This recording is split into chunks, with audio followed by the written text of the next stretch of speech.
Hey everyone, and welcome to Roll for Latina Heritage Month, a 3-day stream event where we play TTRPGs while we raise money for Mi Patria Puerto Rico, an organization whose focus right now is disaster relief and community assistance for folks in Puerto Rico and Hurricane Fiona.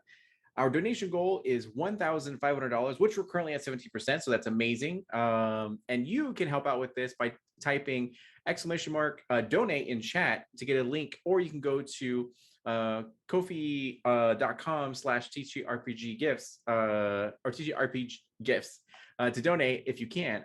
Every dollar counts, and we really appreciate your support. We also have some pretty cool incentives during the event. We're going to be giving away 3 copies each of Beast Heart and the Kingdoms of Warfare PDFs, thanks to our friends at MCDM. You can go to patreon.com/MCDM to sign up and receive a free copy of Beast Heart for free when you join through the end of October. Once again, we're currently at 70% of our goal, and hopefully we can hit the whole thing by the end of the session. So I hope you guys enjoy. And yeah, so for tonight, we will be playing in session a one-shot of Emerald Templars, which is a dark fantasy tabletop role-playing game of my own creation. It's currently, like, we're working on it and everything. The team's super excited to contribute to this as we put our heart and souls into it and bring a lot of things from our cultures that we really, really love. And we're going to talk more about that. But right now, what we're going to do is we're going to go ahead and go around the room and honor the cast one by one to have you all introduce yourselves and what you've been up to, and where people can find you and all that kind of stuff. And if you've never played with me before, I have a rule that when you go to introduce yourself, you have to bring your full chest. 100% bravado. You can't be meek or humble or ooh or anything like that. If you do good, then you'll get a 10% bonus to whatever role you choose for this evening. If you try to be meek and I'm like, I'm no one, I'm trash, then you get a negative 10% to a role of my choice because you talk crap about my friend. So we're going to start off and go to Chris. I was afraid he would call me first, but I'm going anyway. Hi, everyone. My name is Chris Colon. You can find me on the Twitters at VO_Colon, that's COLON. I'm a voice actor, a TTRPG performer. I'm also newly a producer of my own show that's coming out hopefully in the beginning of November called The Mythic Initiative with a bunch of awesome people. I've been working on that. I'm working on that this past week. Beyond that, I just played a lovely stream at Transplanter for their BIPOC one-shot with Zephy here, which was fantastic. So, yeah, it's a good Friday for me. I think it's going all right. Amazing. And then we're going to go to Junie. How's it going, everybody? Hold on to your pants. I'm Junie Ruiz. I'm a content creator, professional dungeon master, and violently nerdy dad. My brand is Very Nerdy Dad. You can find me at Junie Ruiz and at verynerdydad.com/links. That's I own that. That is me. I had a full thing prepared and I blanked because I put it all in the front end of this. I've never wanted 10% more, which is very low. It's a low bar if you think when I say it out loud like that. But just wait. Yeah, right. That 10% is it. But I'm happy to be here. I am on the actual play every other Wednesday, Running Feywild. That's on the Nat One Fun Twitch channel. That's Dan Munoz. He's going to be playing this weekend too. And I know we're all super excited to raise money for this awesome cause. Perfect. I broke things. You didn't see it, but I broke 5 things during that thing. I appreciate it. I felt the energy. It was great. Yeah. It was awesome. And then Zephy. Hello, it me, Zephy, and I use she, their pronouns. I'm a bi-black Boricua, so I'm really, really happy and appreciative of everyone's coming together to raise funds for Puerto Rico. Thank you. And this is my 3rd time playing a TTRPG this week, and 2nd with D'Angelo. How cool is that? I've been really loving this week. So I'm really excited to play Emerald Templars for the first time. But yeah, you can find me on Twitch, Twitter, YouTube under Zephy also. I play a lot of video games and talk about fandom stuff. So if you like that kind of stuff, check me out. Yeah. Perfect. And yes, so we are missing tonight Quinn from Quintastic _ on Twitter. Make sure to like follow them and give them all the love and support. They couldn't be here tonight, unfortunately, due to internet issues, because there was like a hurt or like an earthquake in their area. So it's like wishing the best for them and everything. So we're gonna, play our hardest so that way we can honor Quinn and all that kind of stuff. So also, other question: are you guys all Puerto Rican? Think about it. Wait, are we? I'm Yo. 1/3. I'm Puerto Rican, Cuban, and Dominican. So That's Puerto enough. Rican, yeah. I'm like Yeah, the there you go. select We did it. all. We did I'm it, y'all. Mexicans, but like I That's like close. honestly, I've never met a Puerto Rican I didn't like. So like that works. That makes sense. So I have. you're like I have. Yeah. I've met the exception. It's amazing. So you guys did amazing, the flawless and everything. Speaking of which, we also want to honor our unsung hero for the evening, Jorge, the man behind the camera, the producer, running everything and all that kind of stuff. I want to give a huge shout out to him for organizing everything and like inviting us out to do this. We really, really appreciate him. And yeah, so now we're going to go ahead and get into like Emerald Templars. So for anyone who is unfamiliar with Emerald Templars, they are a neutral faction in this world filled with magic and chaos, and like that's been built over, again and again by various civilizations and all that kind of stuff. And what they essentially do is go around and help their communities, take down sort of abnormal threats. Now, back in the day, about 500 years ago, they were much needed, sorely needed, as they had a huge military presence. Everyone rallied to their cause, and nation by nation, they tried their best to help their communities out by like taking away power from the rich and the elite, and then giving them out to the impoverished and like just equalize sort of things. And also local governments were able to regulate magic and everything. So fast forward to the future, which is this present that the players pick up the book. Everything is pretty smooth for the most part. Most nations have their own military. They can, handle things on their own. They don't really need the Emerald Templars to tell them what to do and or anything like that. But everyone keeps them around for because they're symbolic and they're, to honor them and all these heroes that came from like back in the day, because the world would not be where it is right now if they didn't pick up the banner and like, fight and everything. But most people come to the Emerald Templars simply for a means to an end. So to simply go ahead and pay off their student loan debt, to be able to get money to open up their own accounting firm or dentistry or whatever, or if they committed a crime and they have a debt to pay to society, instead of going to prison or being exiled or anything like that, they choose to join the Emerald Templars, serve, and then be able to like go back and integrate with society and all that. Mainly because it's very easy and it's very safe. So if you need a job, you simply sign up 2 years with the Emerald Templars, do community service, glorified community service, and you're good. The difference is that when the players pick up the book and create their characters for Emerald Templars, that's when things get weird, and their services and their resources and their skills are all very demanded. And they are the line between chaos and order, essentially. And that's kind of like where we're going to zoom in for tonight. As you three are new Emerald Templars. The ink on your contract is still fresh and it's still wet and all that kind of stuff. As you chose to sign up, and it's only been maybe a day or two that you signed up, you agreed to help out your community, and you got into a wagon to go get shipped off to wherever you're needed, essentially.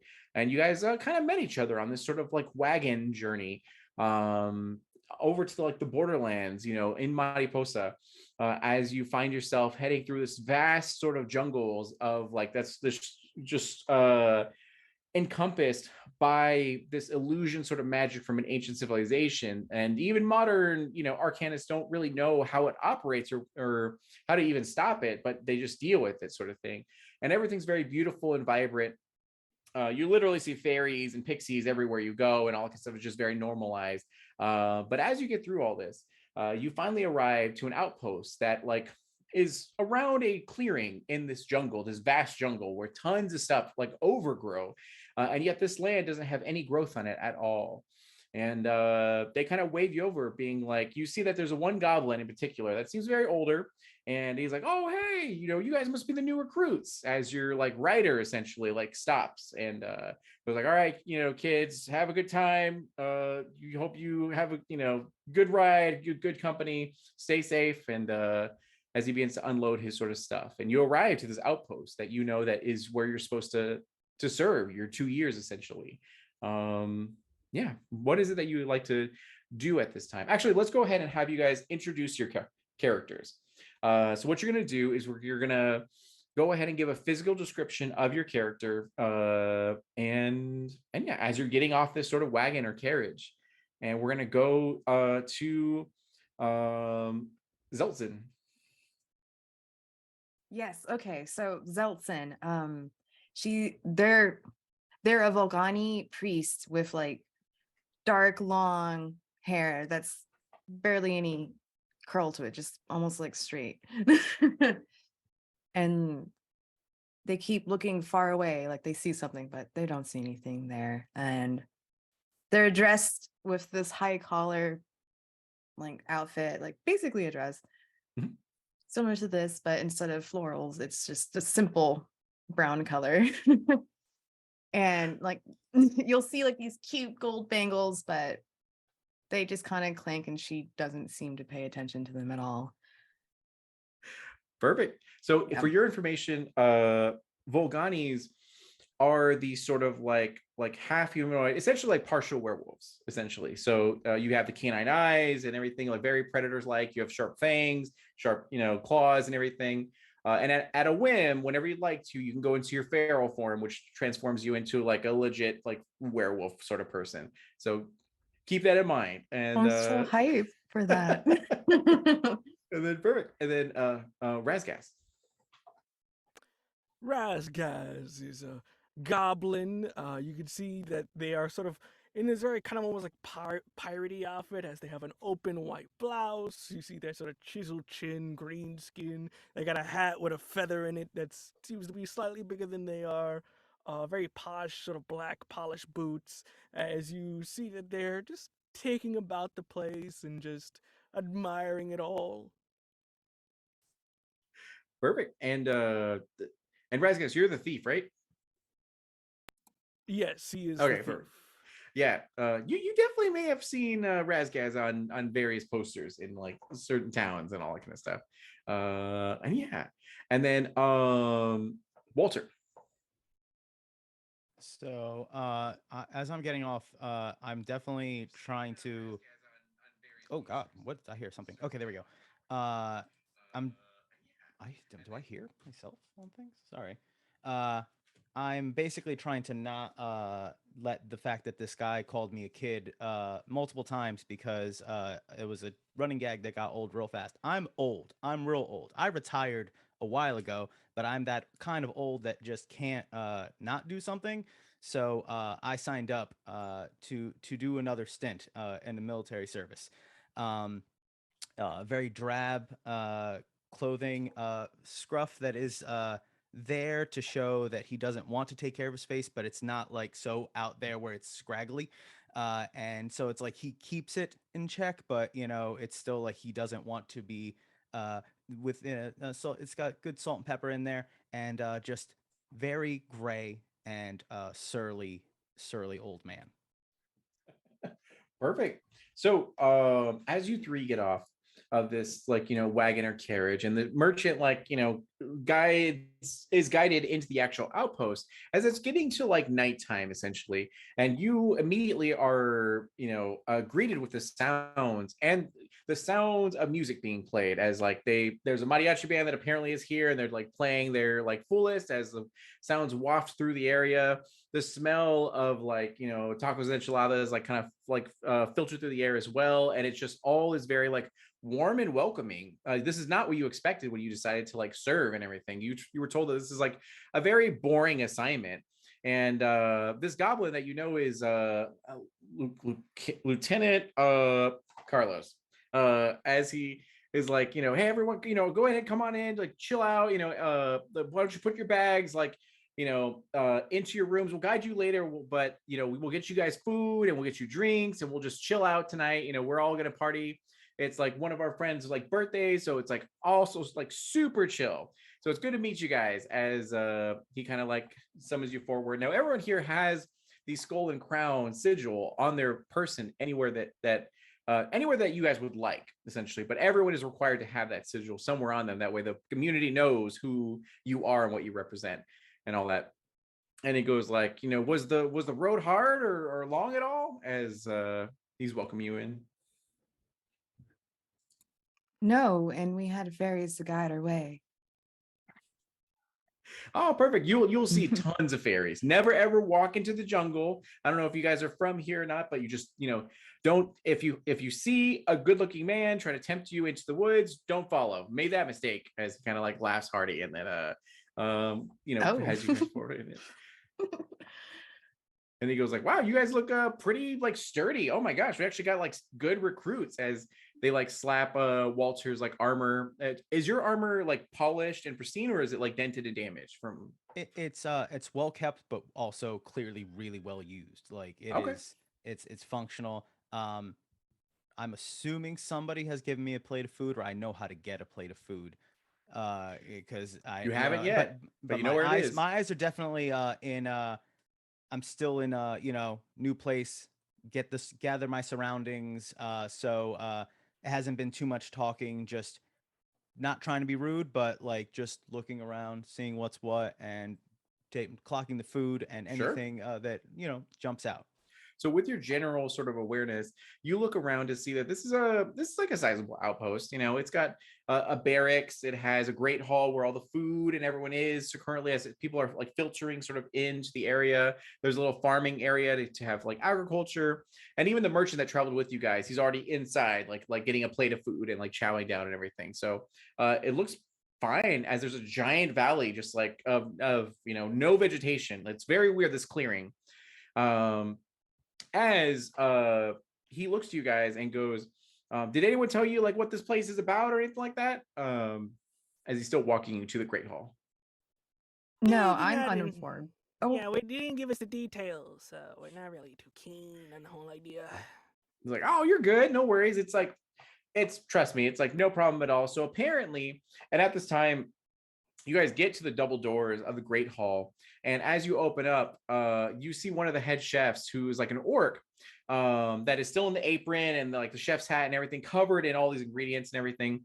Goes like, we need more supplies. Like you go out into the shed and get us some more stuff, and otherwise there's gonna be no more food and hungry people. As everyone's like, no, and they're like, oh, that's our cue. All right, guys, your first assignment is to come with me and let's get this stuff. As you immediately turn around and head over to like a corner of the outpost, where you can see like the door is open and there's clear like sacks of different stuff in there.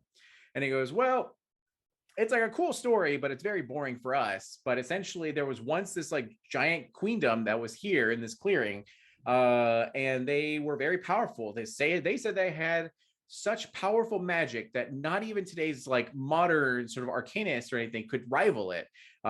They grew so powerful, in fact, that they tried to take on the world, and they were failed in doing so, and they decided to simply just disappear. So we have an outpost here to make sure that if they appear, we can alert the various nations so that they can rally and ready for like their return.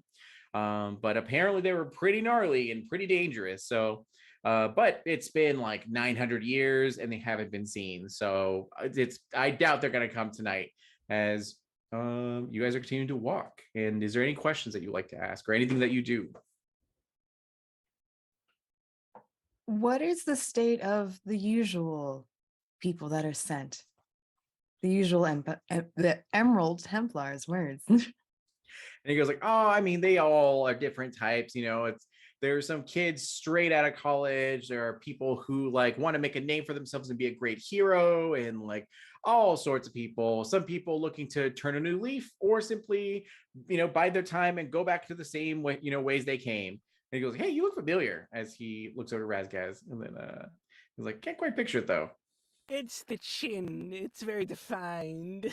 That's it. As you guys make your way over to the shed now, and you see that there are various like sacks of grain, and there's like various preserved fruit and veggies and all that kind of stuff. And he goes, all right, yeah, he's probably gonna need some potatoes, he's gonna need some like tomatoes and some all this sort of stuff, and he just lists off ingredients like so. Yeah, I'm grabbing things because this isn't the first time at a party that I've had to like just grab a bunch of stuff from the kitchen, because I don't usually participate in the crazy the fun and merriment.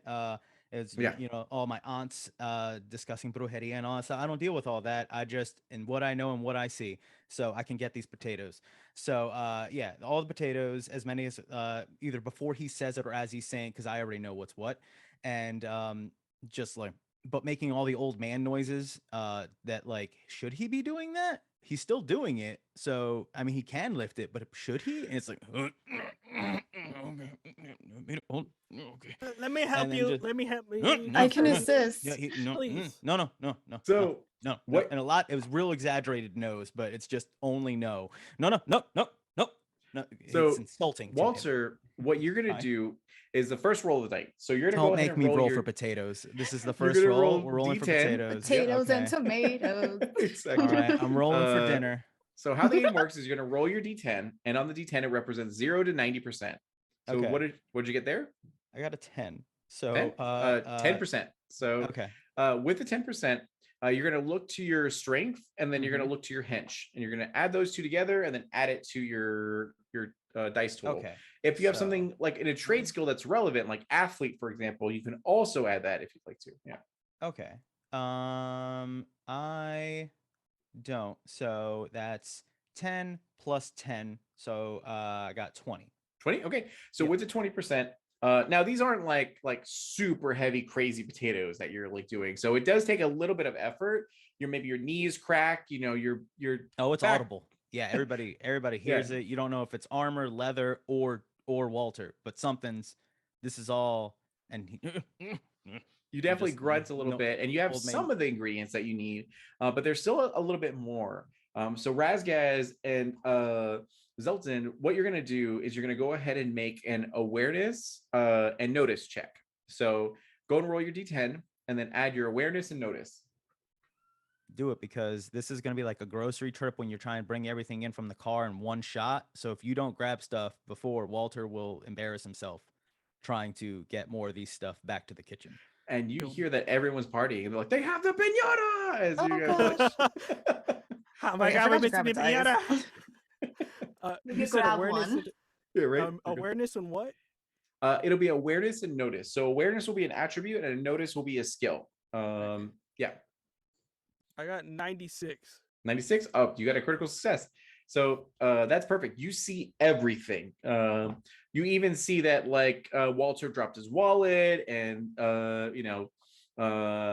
Zelton is wearing last season's like priest robes and all that kind of stuff. So you just taking all this information, and yeah. Okay. So I rolled a 4. 4. Okay. 40. So you get 40%, and then you're gonna look to your awareness and your notice. 4% for awareness, and my notice is 2. 2. Okay. So 46%. So with that, you succeed fully as you recognize in this area where everything is, and you begin to pick up and grab different things.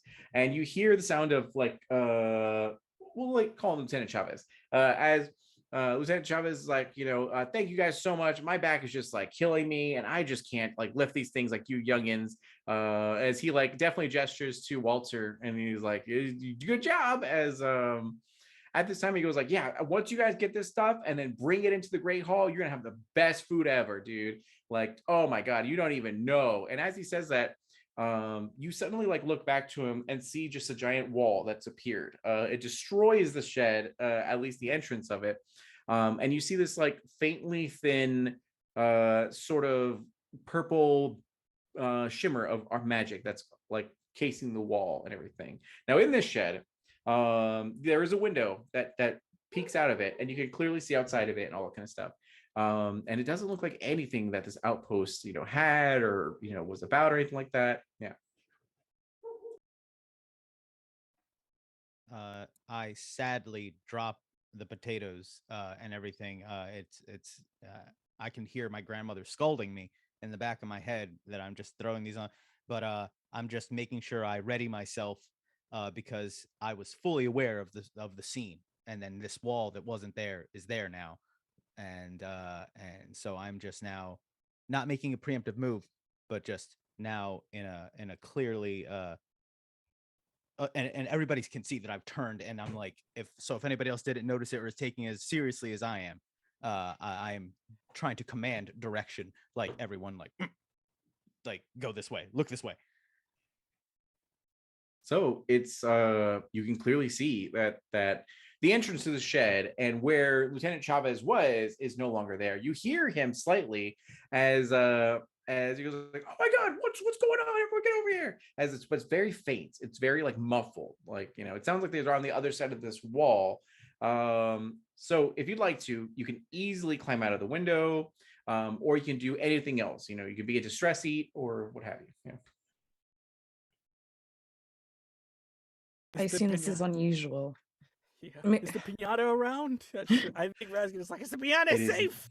It is not. Do any of my compatriots look like they do hocus pocus mumbo jumbo brujeria? Like, because I could sense that this is not natural, so I'm gonna let one of them like I'll look to whoever looks the spookiest, I guess. That's how I would gauge it. Zeltsin definitely Zeltsin looks definitely, like they yeah. definitely do.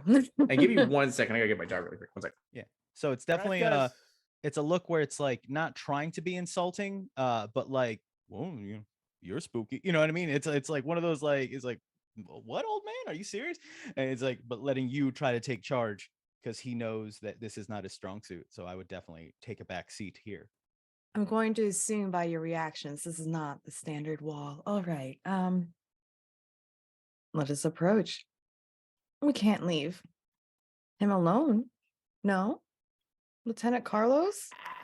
The pinata? the pinata. We're My gonna morals be are doing being this for tested. 2 years. If we're gonna be doing it for 2 years, we cannot mess this up within the first half hour. So let us So- embark. Is there a way for me to investigate this wall Absolutely. So as I approach? first off, you guys will all take 3 points of anxiety stress as you're like, oh, this is a weird situation that like I can't see an immediate way out. And like, so you're gonna go to your character sheet and put 3 for your anxiety. And then yes, to answer your question, what you're gonna do is you're gonna go ahead and roll your D10. And then you're gonna look to your awareness and notice. Okay. Awareness and notice. I rolled a 9, so 96. Wow. All right. So that's a critical success. So as you look out of this window and you examine this sort of area, you see that these walls go up to maybe like 20 feet in height. They're very, very tall. They tower over everything. The architecture in this wall, as well as the surrounding sort of buildings, are unlike anything you've ever seen before. You can't recognize them as Weja or Tumaini or Mariposa, or none of the known nations and their architecture or anything like that.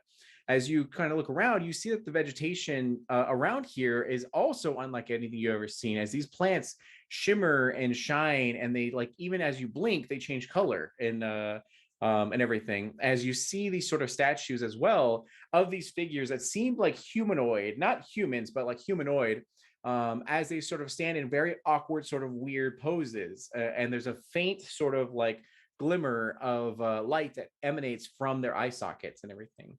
And there's 3 of them that are in this sort of courtyard that you can sort of see, as well as these giant sort of metal gates that you see are gathered outside of it. Not on your side, but the other side are the group of Emerald Templars who were partying and drinking and eating that have gathered now on this side of the fence and are just like, "Are you guys okay? Like, what happened? And like, what is this?" As they're all panicking and trying to chat about all this kind of stuff. Yeah.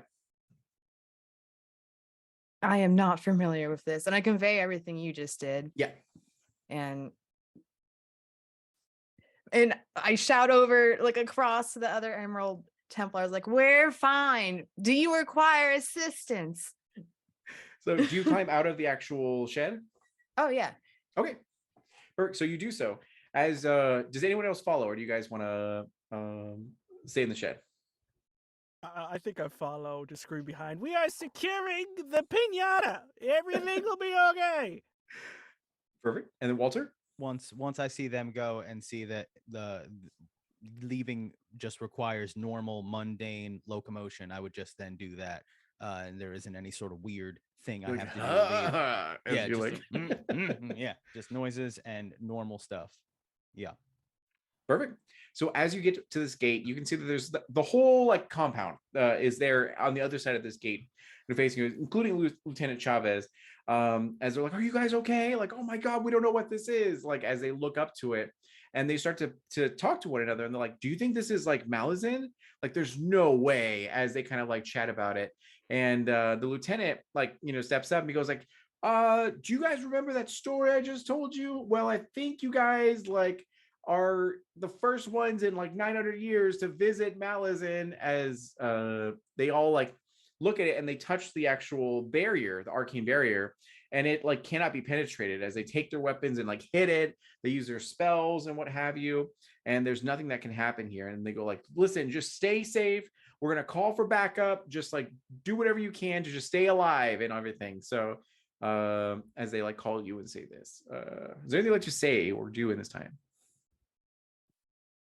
Oh, and we're getting donations. Sorry. So Junie and Zephy both have to force a vice. Okay. So in the next in the next rolls, so on your character sheet there are vices. Now your characters are individuals. They're not like grandiose heroes without any flaws. They're very fallible. So you have different vices that can contribute to your accuracy, whether it be in combat or in another way, if you'd like to. So what that means, you know what? I'll reserve that vice for a situation of my choice. That way, it's more dramatic. That way, you can't just be like, "I'm gonna pick up this rock and just throw it," and then like have to use a vice for that. So I was gonna say because I had something kind of. I was basically like, it's up to you.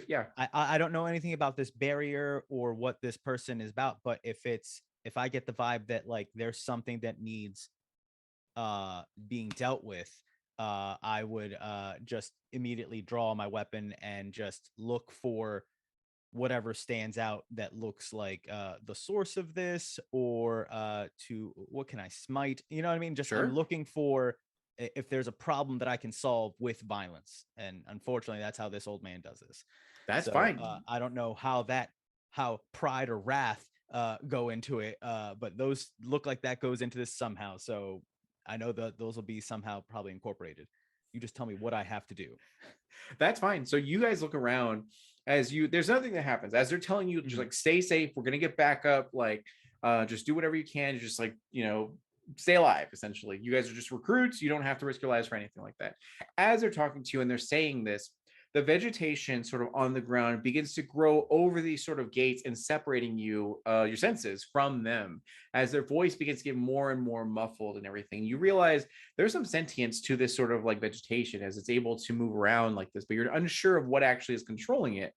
When you do turn around, you see that there's about 3 statues again that are awkwardly formed. Now, some of their limbs have been replaced with like vegetation, but you see that they're rooted to the actual ground, and there's a slight bit of like light that emanates from their eye sockets at this time. Other than that, beyond them, there is a giant like tree that's kind of there, and it just kind of looks very gnarly, and something glimmers and shines from its actual trunk. But that's about like 200 feet away, so you're gonna have to like travel closer in order to investigate. And what would you guys like to do? The statues haven't moved towards us or anything. They're just catching our attention, and they have the limbs and the eyes. Correct. But they haven't like advanced or anything like that. Not that you're aware of. Yeah. Okay. Not that I'm aware of. Did anybody else notice that they moved? Hold on. Like, you don't have to worry about my choice of words. This is fine. Statues and magical statues. Okay, just to make sure that Junie didn't like miss a detail. Were the limbs described as like there as plant vegetations beforehand, or was it just the statue and the eye part before? And then this time when he said it, they had plant limbs. You're unsure. Sure.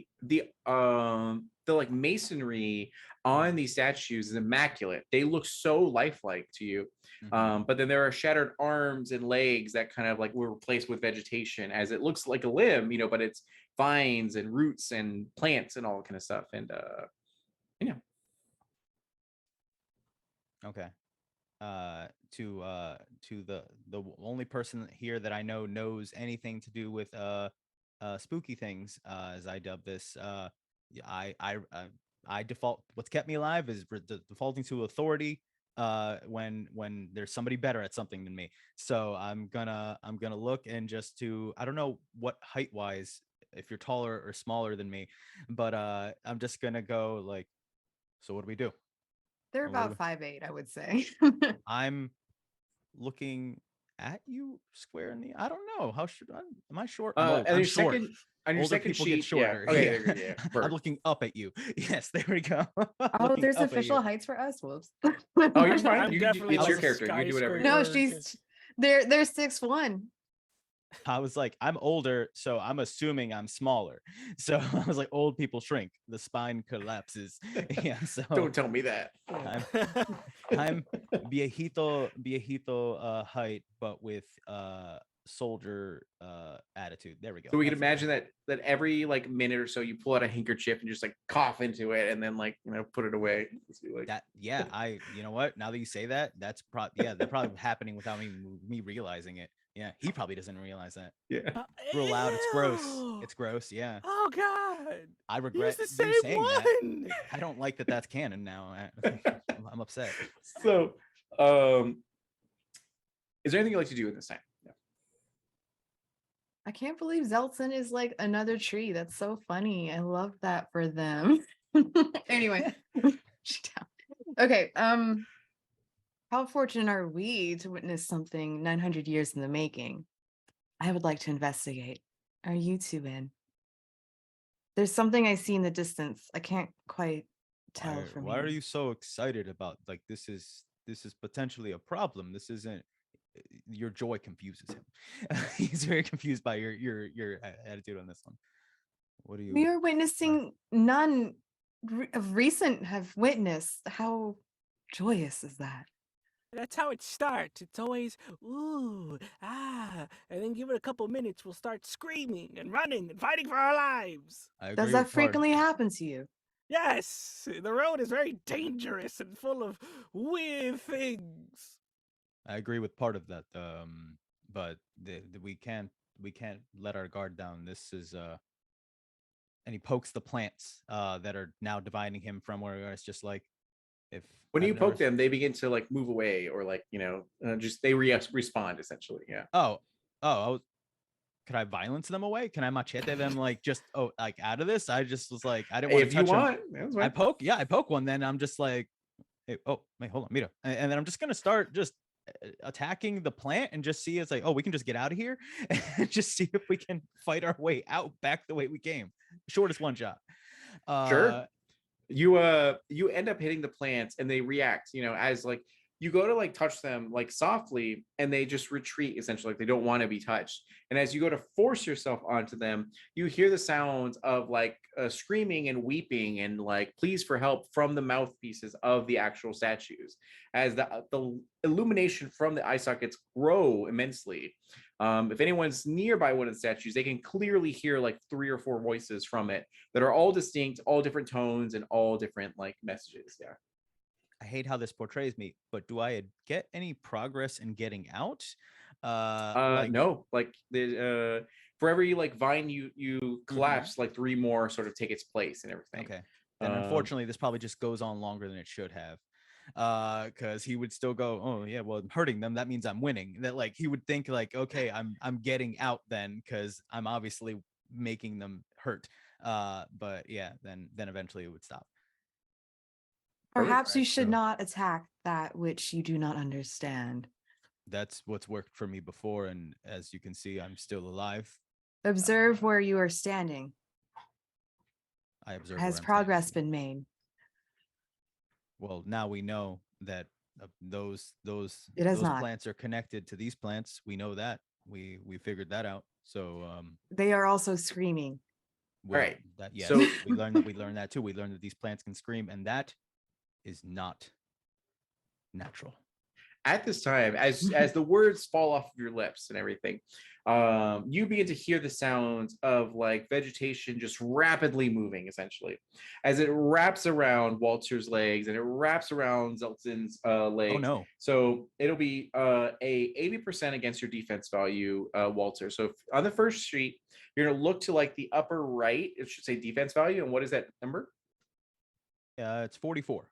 44. Okay, so you have 44% for your defense value. So they Okay. do get a critical success on you. Oh, So no. it wraps around your legs and it drags you across this courtyard. Oi! And It's just Zeltson, like- you you're get just like, a, "Oi!" a 60% against your defense value. And what is yours? 20%. That's what 20%, I yeah. have. So you also like you guys are in the middle of a conversation, they just get dragged away. Whee! For Razgas, you have 20% against your and what is your defense value? 34. So you're fine. You notice like you see your companions get attacked essentially, and then you look down to the ground and see that there are vines coming straight for you, and you're able to like dodge out of the sort of way. Yeah. You watch as your companions get dragged across the courtyard and all the way to the tree, all the way in the back with this, like the object that's catching light of some capacity. And as you see them, they get pulled like upside down, essentially in front of this sort of like tree. Before I move on to what they see, what is that you would like to do? I think in a very panic, he's like, "Oh my God, I'm coming! Just stay where you are. Don't move. Don't beat a tree. Don't do anything. I was mid swinging about to beat the tree, and I'm like, Put the stick down. Thinking that It's not working, old man." upside So- down. It was an upside down swing. Yeah. As your little goblin legs are like running across this courtyard, what they see is there is this sort of like very, very gnarly tree that has various sort of faces that are embedded into it. That's like not actual flesh faces, but like they look like faces in the bark and everything. And at the center of this sort of trunk, there is what appears to be a human of some sorts, in like regalia and armor that's like from apparently this land. But their body is like totally just like decrepit and in this like trunk. But from their mouth emanates this sort of light and sound. As like, who is that? Like, make yourself known. Are you guys here to, destroy our queendom of Malazan? I'm the captain of this, the guard, and I'm not going to let any trespassers into this place. And so make your business known as you guys dangle from this, like these vines that grab your legs. Good sir, good sir. I am Razgaz de Luna. You probably seen my face on wanted posters. But I'm not a criminal. I'm just putting out there. But beyond that, we are not here to mess with you. We are here to secure an item of great importance to us, which is known as a piñata. It is very important to us and the individuals that are inside, but mostly piñata. But beyond that, yeah, we mean no harm. He's just old and, he can forget himself sometimes and just starts hitting things. It's a common occurrence with him. So please, I would humbly ask that you release my friends from their hanging upside down before the blood goes to their brain and he starts really going buck wild. So go ahead and for the roleplay aspect, you're going to get a 10% bonus. So go ahead and roll your d10, add that 10% bonus, and then you're going to look to your influence and charm and add those together. If you have influencer or anything else that have a trade skill that you feel would help out, you can add that. Yeah. So influence and charm. I don't have charm, so I only have influence, so that's 2. So that's 12. So in total, I got 44? No, 42. 42. Okay. So with the 42, you say this as you plead, you are only about like maybe 4 feet, or so, as you stand in front of this giant tree that's probably maybe like 20 feet tall, 25 feet tall, very huge, and your like companions are dangling like 15 feet into the air and everything, as you plead with this tree, and it hears you as the whole tree leans over and lurches to like get a better like look, quote unquote, at you, and hears you and goes like, well, you guys seem well-meaning enough, and I guess like everyone makes mistakes sometimes, as they gently land you guys onto the sort of ground and let go of your legs, allowing you to stand freely. And it goes like, well, like at least make yourselves known. Like, who are you and why have you come to our glorious queendom? As the vines like sink back into the ground. I definitely huff out. It's just like military rank style, like say my whole thing, like where my position is, even if it's like recruit of Emerald Templar. And it's just like Walter Salinas, and I didn't want to come here. I'm just very mad. I'm almost like a child with a stick. Like, I didn't want to be here, and then I've been made to look a fool. And just the bare information needed. I don't want to talk to this tree. Like, who wouldn't want to come to Malazan? It's beautiful. As you look around, and it's devastation, it's decay. It does not look anything remotely beautiful. As he goes, like, you could, like, our courtyard is one of the most revered in this side of the world, and like, can't you see our glorious like guards that stand at attention? Like, everything is so beautiful here. As you can see, that there's a disconnect between reality and what they perceive. Yeah, I'm leaning into my associates. Like, Yes, am I Walter. missing something? Am I missing something? It's a No. beautiful courtyard. But it's not though. So am It I? Is it just something I is. can't see? I just want to make sure if this is not that, and I just do wiggly fingers again. Like, this is like, is this just one of those that I can't? I've never been good at the Stop touching it. At what? Wiggling your fingers. No, the spooky brujeria, like, whatever got us here. I don't. And then he gets frustrated. He gets old man Right. frustrated. They don't understand. I don't know. I don't understand. I don't understand why I don't understand. We get it. You don't understand. You don't have to make it a whole big deal of it. You don't understand. It's such a huge deal that y'all don't understand, that he doesn't understand, that y'all don't understand, and it's like a loop it's annoying. Well, my name is Zeltson, and we are here by random chance in service of the Emerald Templars.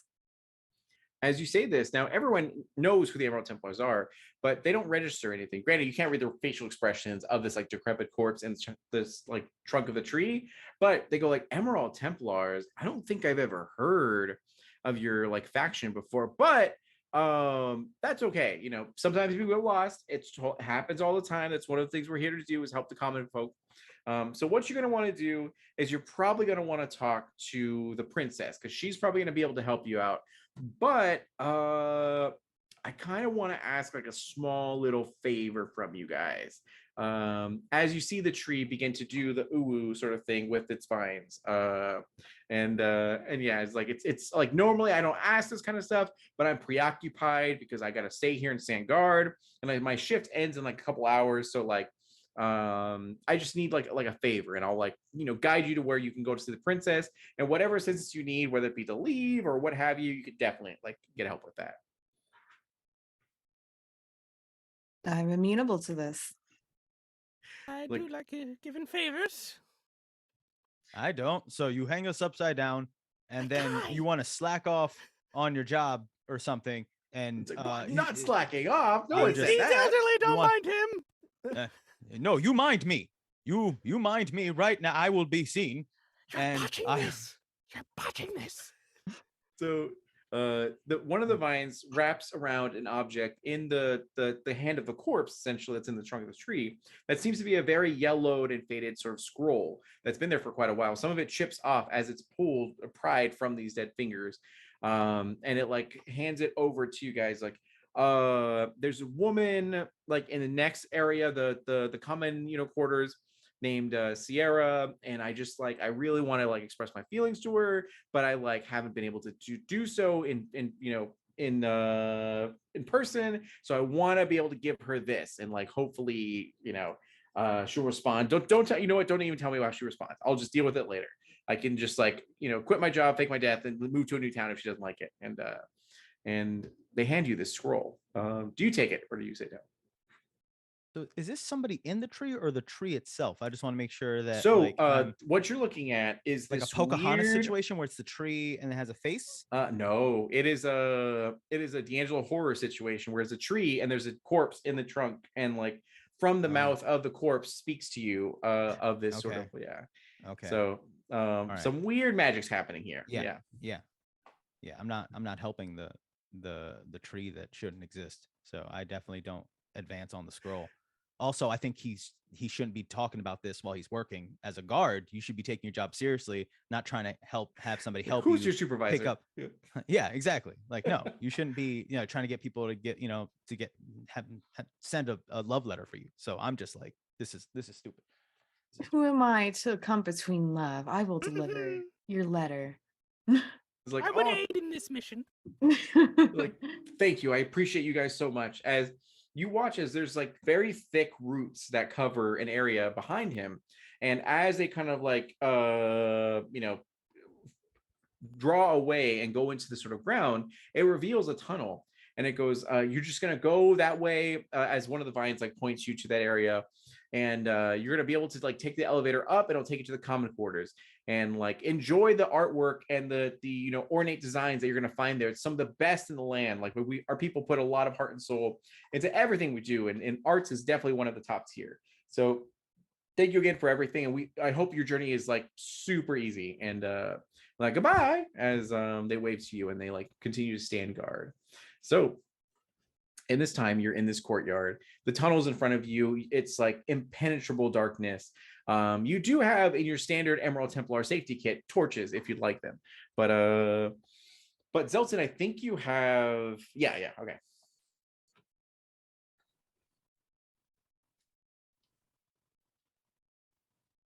Oh, do you want me to say what I have? Sorry. It's up to you. Yeah, you're totally fine. So Oh. sorry, Zelton, everyone but you cannot see. But you see this clearly. And as you look with your priestly sort of eyes, you can see that there are very thick webs. If anyone has arachnophobia, now is the time to tell me. Very, very thick webs that go from the ground to the walls and even up to the ceiling. And there are these creatures that are like crawling all about them. They seem to be the size of a horse, and like the top of them seem to be like a humanoid sort of thing, but like also some sort of arachnid features and everything like that. And you see that there are things here. They don't look that they can be reasoned with or anything like that. Now your companions are simply looking into this darkness and be like, oh, that's weird. But yeah. All right. So with the vision granted to me by my goddess, I can see ahead. How do you two do with spiders? Damn, all right. Okay, we'll be I'm fine. usually the one that has to go in with a broom to get him out. Is there a spider? Are you scared of spiders too? No. Is there a spider that I need to No. shoo out of your way or something? There's You've lived a sad life. a lot of webs. He looks at you and with eyes that say yes. Yes, I have. Wait, is Zelton the only one to see this expression now? Oh yeah, I can't see my face. Now, at this time, you guys are at, we'll say at the mouth of this tunnel. So you haven't get in like drowned in darkness yet, but you have the choice of lighting a torch so you can see, but other things can see you, or proceeding with your companion and in the darkness and everything. So whatever you think is best. Also, for a bit of flavor, you see the regalia that Zelton is wearing is of the goddess of the underrealm, which is essentially like hell, is Anoyamana, which is like all decked out, and they seem to be not your typical priest, where it's like they're about like holy light and like helping people out with like stuff like that. They seem to search the darker, like more of the occult sort of aspects of religion. Yeah, so they're a doomsayer, is what it's technically called. Yeah. So after a certain while, if it seems like there isn't something that would do this, like then it would go to old school practical torch, like good old fashioned. I have to get through this with just I know I can do with fire. I can do fire, and he would unless somebody stops him, he'd be lighting a torch to proceed. a moment. We can either be cloaked by the shadows and I can guide the way, or we can light our torch and announce ourselves to what could potentially lie in the dark. I elect the buddy system. We just hold hands, walk in. If we get lost, we just scream at the top of our lungs like echolocation. So that, in my humble opinion, is what we should do. And what do you think? I don't want anybody to hold my hand. You can hold on to my dress if you prefer. He does it, but begrudgingly. Yes, wherever it seems appropriate. He's not trying to be creepy about it. He's just wherever he's like, yeah, but he's with his other hand, he's holding his weapon. He's just like, It's good to be prepared. Zeltson, go ahead and make an awareness and notice check. So you're going to roll your d10, then add your awareness and your notice in the situation. Ooh. Okay. Awareness. It's 86. 86, Wait. great. Yeah. Perfect. So that's a critical success. So in the situation, you see that there are two types of creatures, it seems like.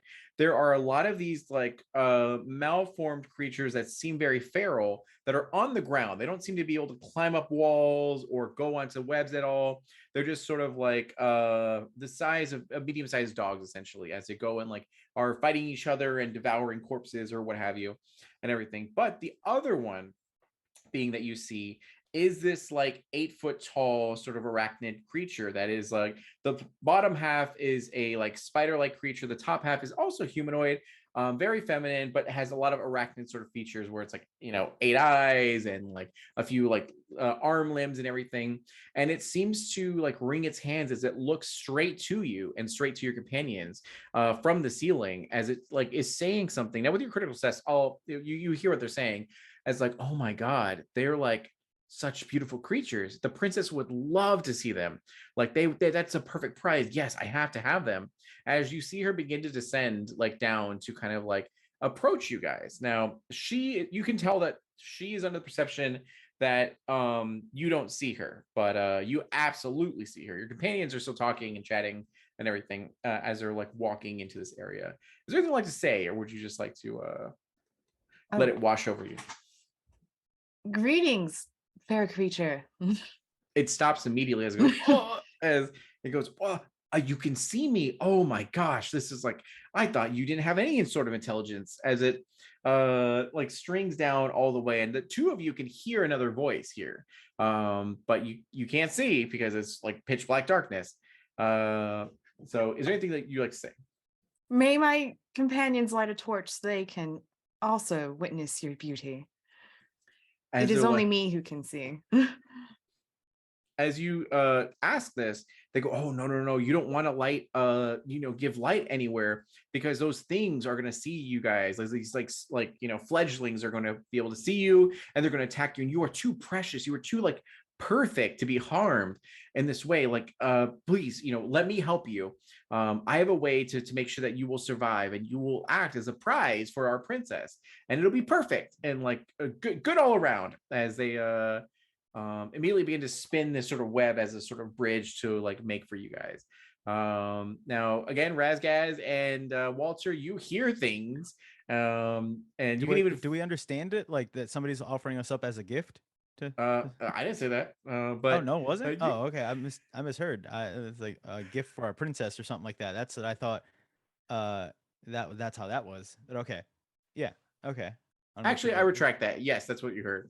Okay. Yeah. I was gonna say it's like somebody offering us up like as a gift, as a prize to the yeah. Okay. I don't like that word. I don't like that word prize. We are letter bearers. Yeah, we're not really with a message for the princess. So guess this is in parallel. As she looks like, yes, you guess, honored guest. You will be a wonderful prize. She will appreciate you so much. I can already tell as she's still spinning this web, but clapping with excitement in like two of her hands. And the bridge is sort of done. She's like, quickly come with me before the fledglings see you. As you hear the fledglings of this is like, "Whoa!" as it echoes throughout this sort of thing. Yeah. How are they going again? What are they doing? I'm not doing that again. Yeah. I think the chat wants that again. That's a shame. I'm pretty sure everybody's like, dang, what are the fledglings like? Right.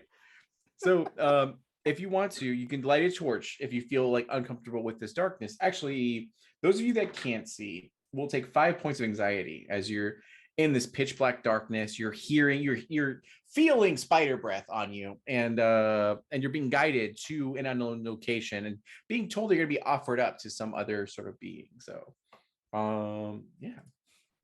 Do I feel them getting tense? Oh, for sure. I'm as always like tense. So okay. I'm shaking like a chihuahua. The piece of fabric they're holding is getting sweaty as Razgaz, would you like to be held? Yes. We have some background in comforting others. All right. No, that's scaring me. No, that's scaring me. As your like iron like rending claws are like scratching your back. What is happening? Because I can't see, right? So You cannot. I You hear cannot hear see. clapping, somebody weaving something, freaking out, and then the comforting of it, and I'm just like, I'm ready to swing. I'm just ready to swing at a moment's Yeah, you notice, can have your 'cause weapon out. Yeah, yeah, for I'm sure. just like, there's too much, and the other hand's close to a torch, like, I'm about to do it. I'm about to do it. We're about to be, we are being guided to the princess that we seek. And please do not light your torches or we will be attacked.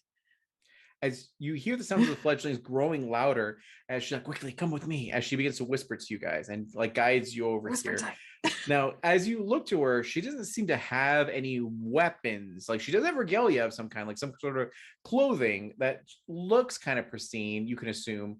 But so she doesn't seem to be harmful to you, but she's also like 9 feet tall and like and all that. So she guides you onto this web bridge. Do you choose to proceed?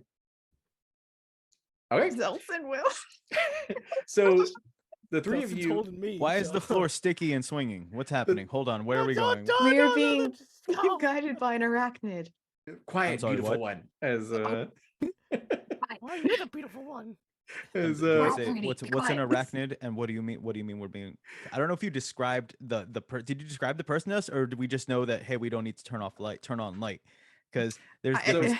to was help gonna say- you can explain what it looks like, but it's going to add more anxiety because it's like that doesn't look welcoming or any like Mhm. I'll just be like Yeah. humanoid with arachnid features, so it's not too like. yeah. Yeah. That's probably what I've had. Yeah, I've had that in my head, and then I'm just like thinking, like, how does that work? Okay, all right, never mind. Okay. So as you make your way up, it's safer now as you ascend, like from you were on the ground floor and you got to like the middle area from like the in between the floor and the ceiling, and now you're almost touching the ceiling as like you're on the top floor of this sort of like bridge of webs everywhere. As she goes, okay, we can speak freely here and you can light your torch if you'd like to illuminate the area. So like, oh, I am so excited. Like every year I try my best to get a good gift for the princess and I never quite get it right. But this year is perfect, as she like gets really excited and like looks to you all. I was like, oh, you're so like beautiful and immaculate. I love it. She's gonna like eat you guys up, as she just gets really excited and then like, All right, clatters on. There's and so guiding you many guys. things. There's so many things happening right now because one, nobody's ever called Walter perfect or immaculate or beautiful, so he's already hella suspicious. When these lights go on, the first thing any of you will see will be the look of incredulous, ultra suspicion on Walter's face, as he's like, the hell, like just like really, really not about this life right now. He's taking this all too literally, and there was the word "eat you up," and I was informed this is a spider person. And if So- you'd like to, you can always try to do a like, insight check, quote unquote, or ask any questions or what have you as you're traveling on this top floor of this bridge, going somewhere that she's guiding you to. Down below, you can see various statues of like, heroes from, ancient times, surrounded by these like fledglings that see the light of the torch and like scream out as they try to jump in vain to grab you guys, but can't reach at all. And yeah, if you'd like to do an insight check or anything like that, that would simply be the same thing, awareness and notice, as you're just choosing to get emotional information rather than like physical literal information. Yeah. I would to Razgaz, because I'm not good at reading people, I would assume that Razgaz hasn't fully drank the Kool-Aid, because You're like Zel- writing the Zel- Spider Woman as like like, fully Zeldin embracing. is like, said, I feel like buried the lead on Yeah. full spider demon person, right? So to Razgaz, I mean, it's like, what do you think about, do you think they were about to be eaten or something?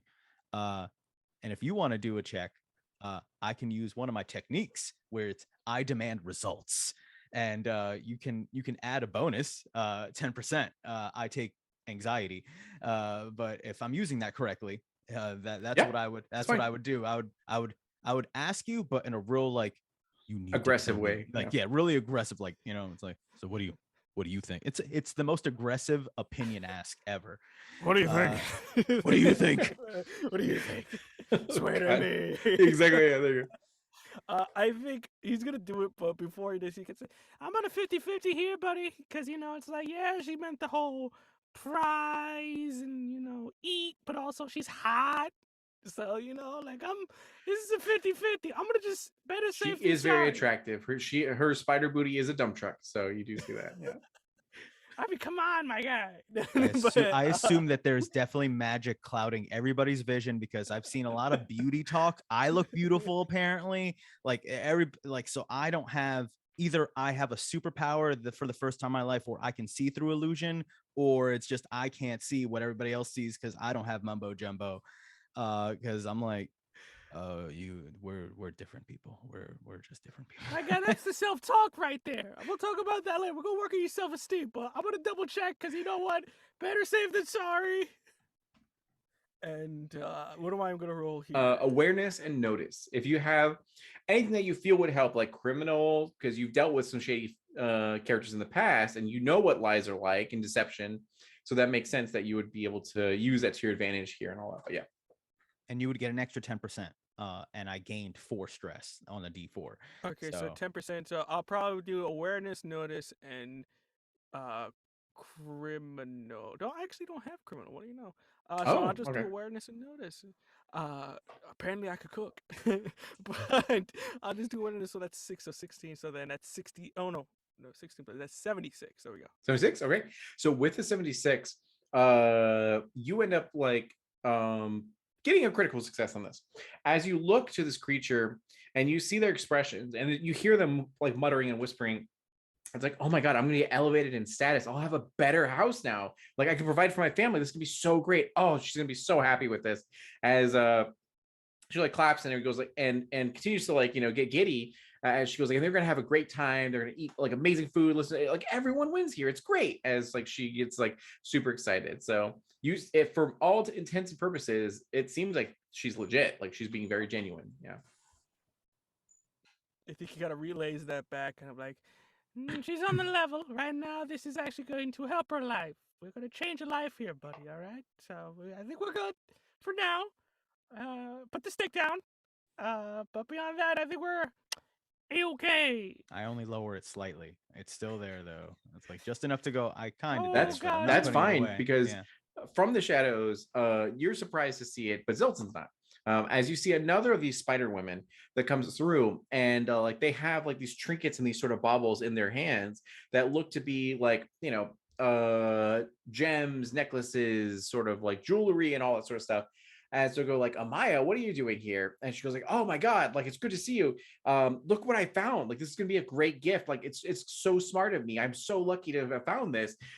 This is my prize, the princess. And she kind of like this other person definitely looks like hurts and embarrassed by like the stuff that she has in her hands. He's like, you have to give me one of them. Like let me have one of them and we can share this. Like, dude, you have 3 of them. That's not too many. Like it might be too overkill. Are we still being referred to like as them as people, or are we slowly being referred to like as like objects? Objects, yeah. Okay. As these 2 9 feet tall spider women like talk about this, and Maya goes like, no, I think I'm just gonna take them. We're just on our way. That looks great though. You did a good haul. Like this is awesome. You'll definitely get recognized for this. That look like is that a shattered statue?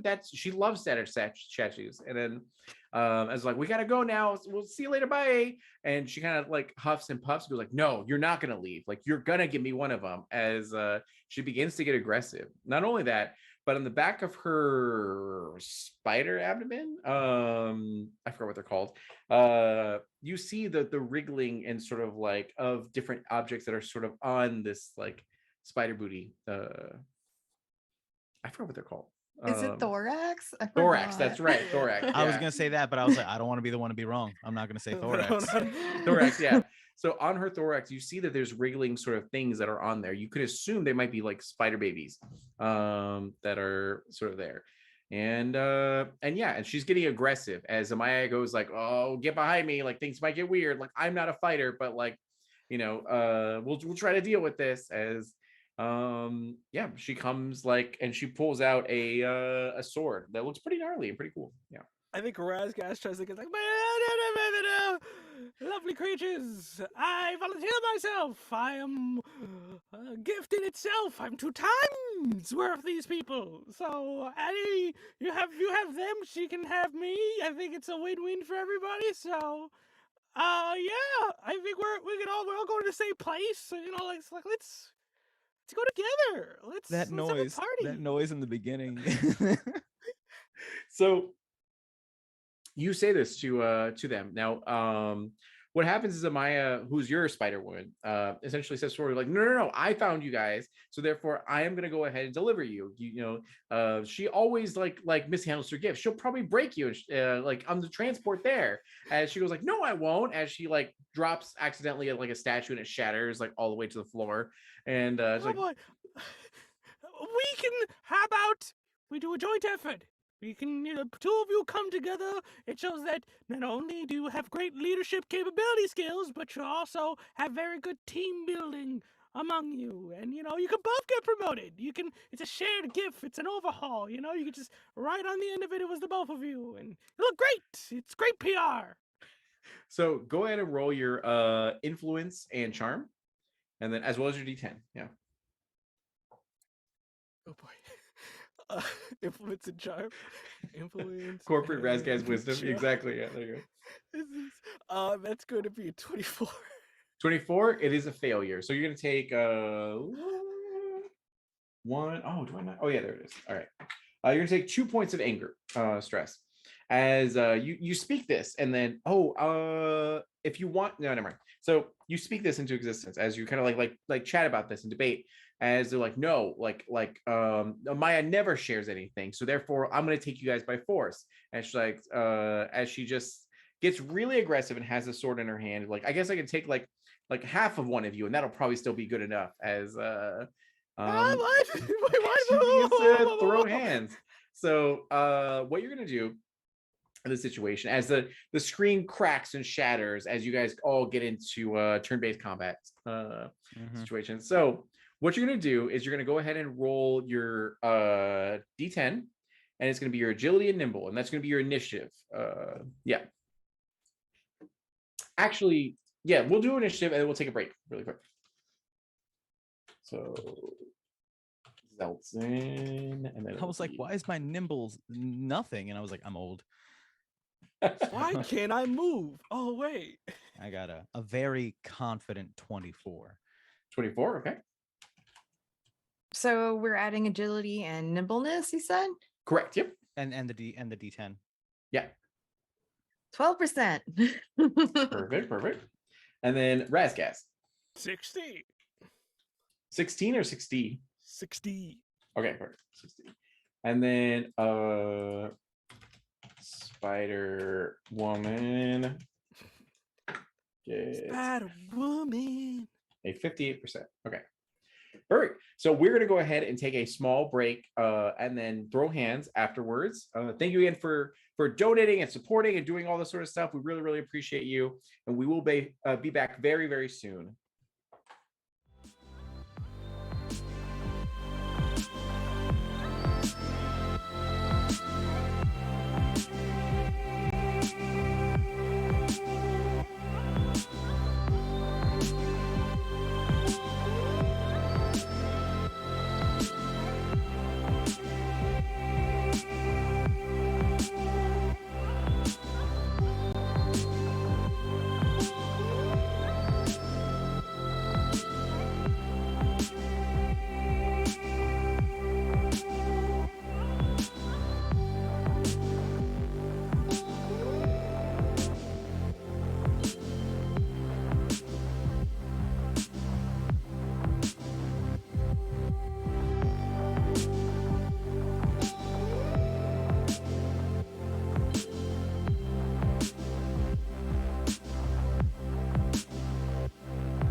Hey everyone, welcome back. You are watching a one-shot like Emerald Templar session for charity, raising money for a great cause, helping those affected by Hurricane Fiona over in Puerto Rico and everything. We've already raised quite a bit of money. Let me go and check that amount really quickly. It is at 23%, so that's amazing. Thank you guys so much. We have incentives to help or hurt the homies in this session that you can find by typing in exclamation mark. Oh, there you go, perfect. With all of those, we have 2 vices that are going to be forced in just a moment as they encounter this spider woman that is very attractive, but also has a thorax filled of spider babies, spiderlings. What? What? Was that said? I don't. Man. Okay. Yeah. So I knew a that there was a MILF. weapon, and So then we're fighting there was, a MILF. Yeah. Okay. Exactly. I'm okay with Just this. another Tuesday. Yeah. Just another Tuesday. Yeah. It's just like, yes, So- I'm so- here for it. I just want to make sure I understand. Let me go ahead and add this. Okay, so first up is going to be Razgaz with the 60%. So in the situation, you're fighting on this web bridge as there's like, about maybe 20 feet of width on this bridge. So you're not like completely in a straight, like, line or anything like that. You can definitely maneuver around. But she looks very aggressive and yeah, and she has a weapon in her hand, which seems to be a very large Kopesh. Yeah. So, question: they're in front of the bridge, right? So they're in front of us. There, you guys are all on the bridge, and then they're just like in front of you guys. Yeah. Okay. No, I would. And below us is just to re-advise those. It's about 30 feet of a drop, and yeah. And then monsters. And spiderlings, yeah, or fledglings, yeah.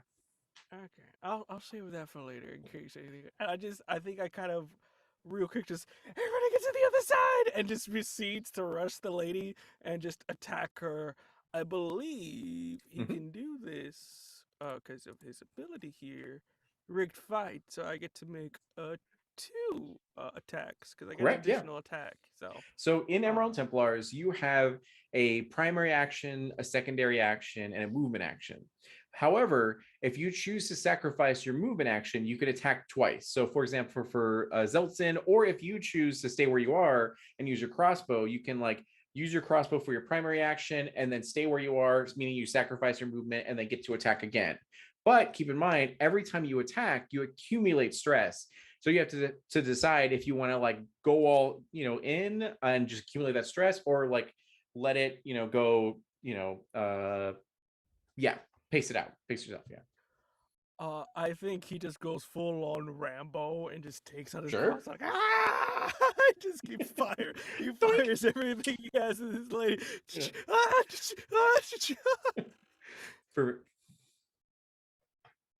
so So go ahead and pick a weapon that you want to use, Okay. and then what you're gonna do, and are you doing a ranged attack or a melee attack?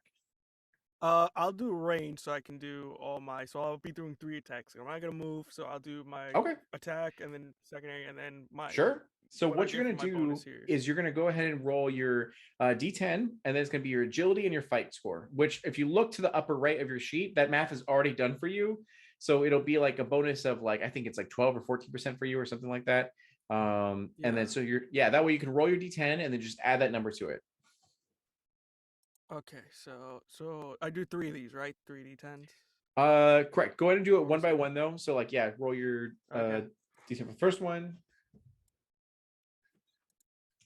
Okay, so I got that's an 8. So the first one I got is a 68. That'll hit. That'll be actually a critical success. So you hit with that one, so that means double dice damage. So go ahead and roll for your damage. What's the damage for this one? Is it a D6 or? It should be a D6. Yeah, it should be written on there, and then it'll say like there's also a crit effect. Yeah. Yeah, no. Oh, actually, they gain the cracked condition. Perfect. So that's so the cracked condition means that when you crack someone, their defense goes down by 10%. It's making it easier for everyone to like penetrate their defenses. Yeah. All right. So for the damage for that one, just got a 1. So 1 point there. Okay. The next one I got was an 18. 18 is a partial success. So if you'd like to, you can go ahead and use a vice to like push yourself over.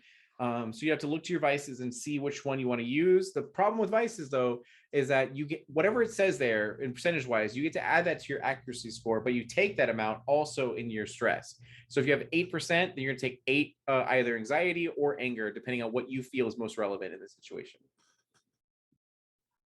I think he's gonna take it. He's gonna use his pride, just like I tried, but no, you pulled up. I gotta pull up. So he's gonna do that. Okay. So it's gonna be 6 anxiety on top of what he has. So he's gonna add that there. Perfect. So then, That causes you to that one. succeed fully. So go ahead and roll your damage. And that first attack, you were supposed to roll double dice damage. So 2d6 in that Okay. situation. So go ahead and roll another d6 for so- that one as well. Yeah. Okay, so I got a 3 and a 4. So Okay, those are so my 7. d6s there. And then perfect. Okay. And then Your third attack, if you'd yeah, like and to. my last one is a 48. 48 will hit. So it's not a critical success, but it is a success. So go to roll a d6. And then for every one of those attacks, you're going to go ahead and take stress. And that stress, I think, is like 2, 3. Let me see here. Attack is 3. So you'll gain 9 exhaustion stress from those 3 attacks. Yeah. All right, and then I want to do one last thing to give myself even more exhaustion, because I have something called Victory Rush. So after you succeed on an attack, you can give a 10% bonus accuracy to another creature of your. Oh well, it's another creature of your choice, so maybe not, because there's no other creature here but that one. No, another know creature about it. means anyone. So that means any Oh, a okay. creature is any living being. Yeah. All right, so then I'll put it on her, and I'll take an additional. Oh my god! Okay, great. Another 6 points, just full on 6 exhaustion. Okay. on And then top of are what I've you had. applying it to Walter or Zeltsin to give him that 10% bonus? I'm gonna give it to Walter because he's an old man. Like, you got this, old guy. She's cracked. I I crippled know I got her this. legs. She's not going nowhere.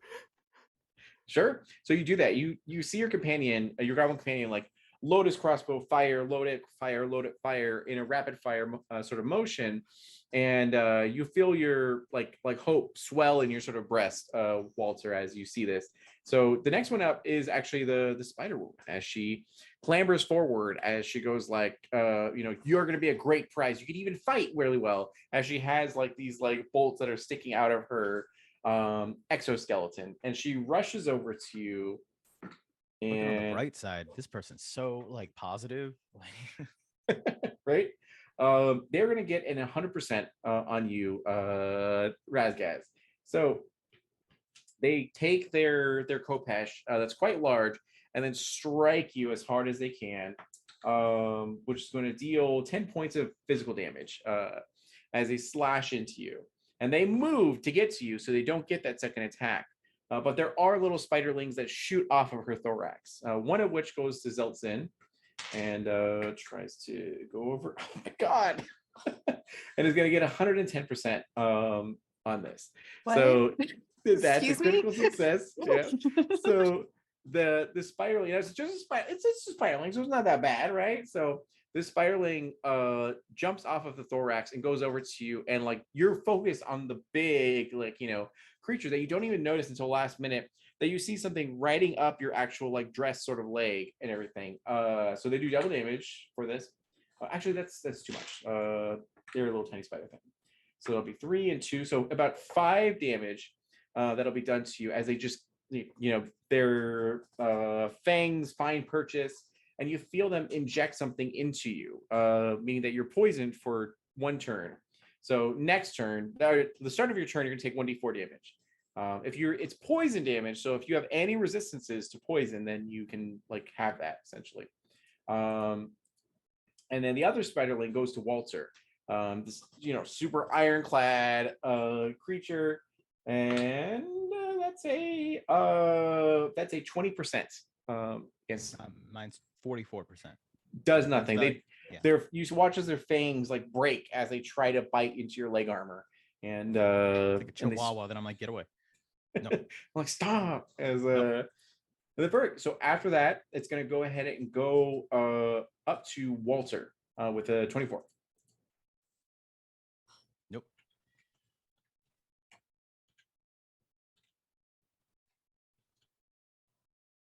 And what would you like to do, Walter?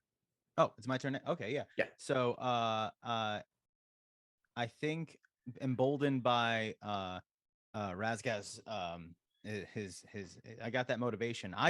But it's that motivation that, like, I used to be that fast too. So it's like this weird, like, I took it and made it about me somehow. And I'm be like, yeah, and just bypass the thing and go for the one that he was like, it's easier to just knock them out instead of whittling them all down. Like, strategically, that's what he's gonna think. So I'm gonna go for whichever one he went for.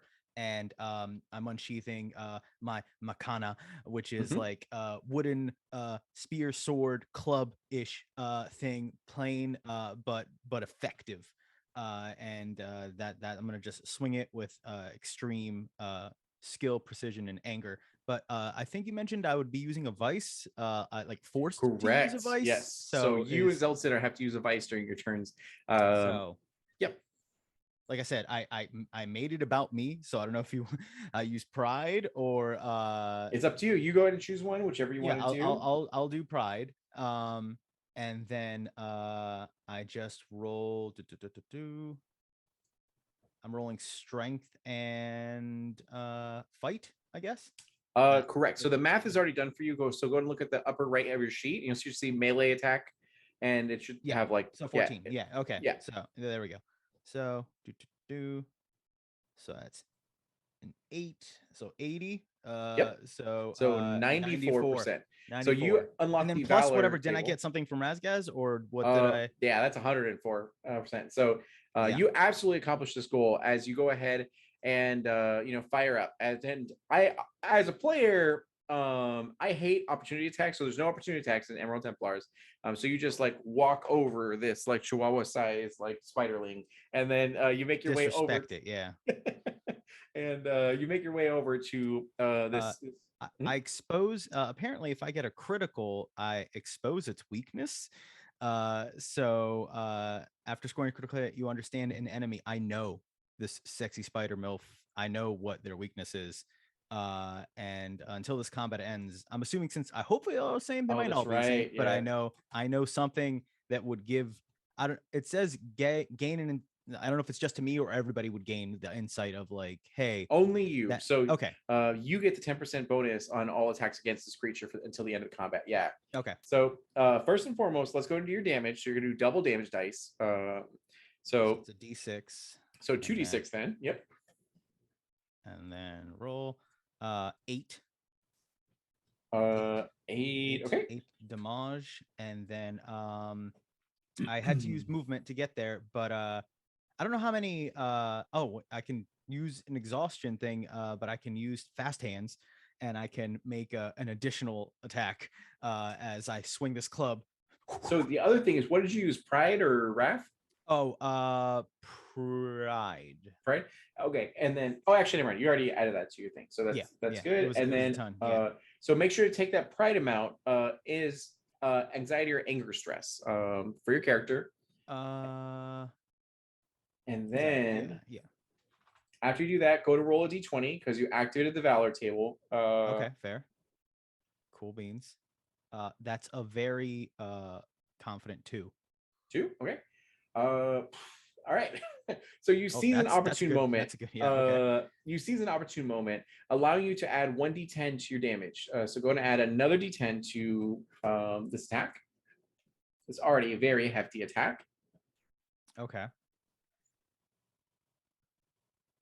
So this is for my next attack. Nope, this is right now. So go ahead and roll a d10. Yeah. Okay, so that's a 6. 6. Okay. So 6 more damage. And then so that wraps up the Valor table and everything. Okay. As you do all that. So now you have your secondary action. So if you want to, you can activate fast hands. Yeah. Yeah, I was gonna throw the hands with a quickness. The first club comes down. I expose whatever weakness I find. Oh, they're weak against clubs, I guess.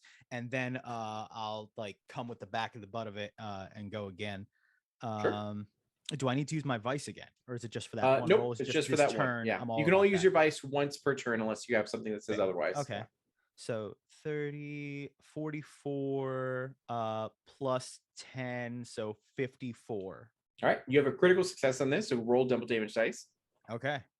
This As is you're just beating the Spider Woman, as she was like, Ttrpgs. Yes. 4 damage. Do I do my thing again? My crit success thing again? no. So when you get no, yeah, that's to a that doesn't stack, 94%, yeah. that's when you Yeah. So perfect. So make sure to subtract or add 6 to your exhaustion stress because it's 3 per every time you swing your melee, weapon.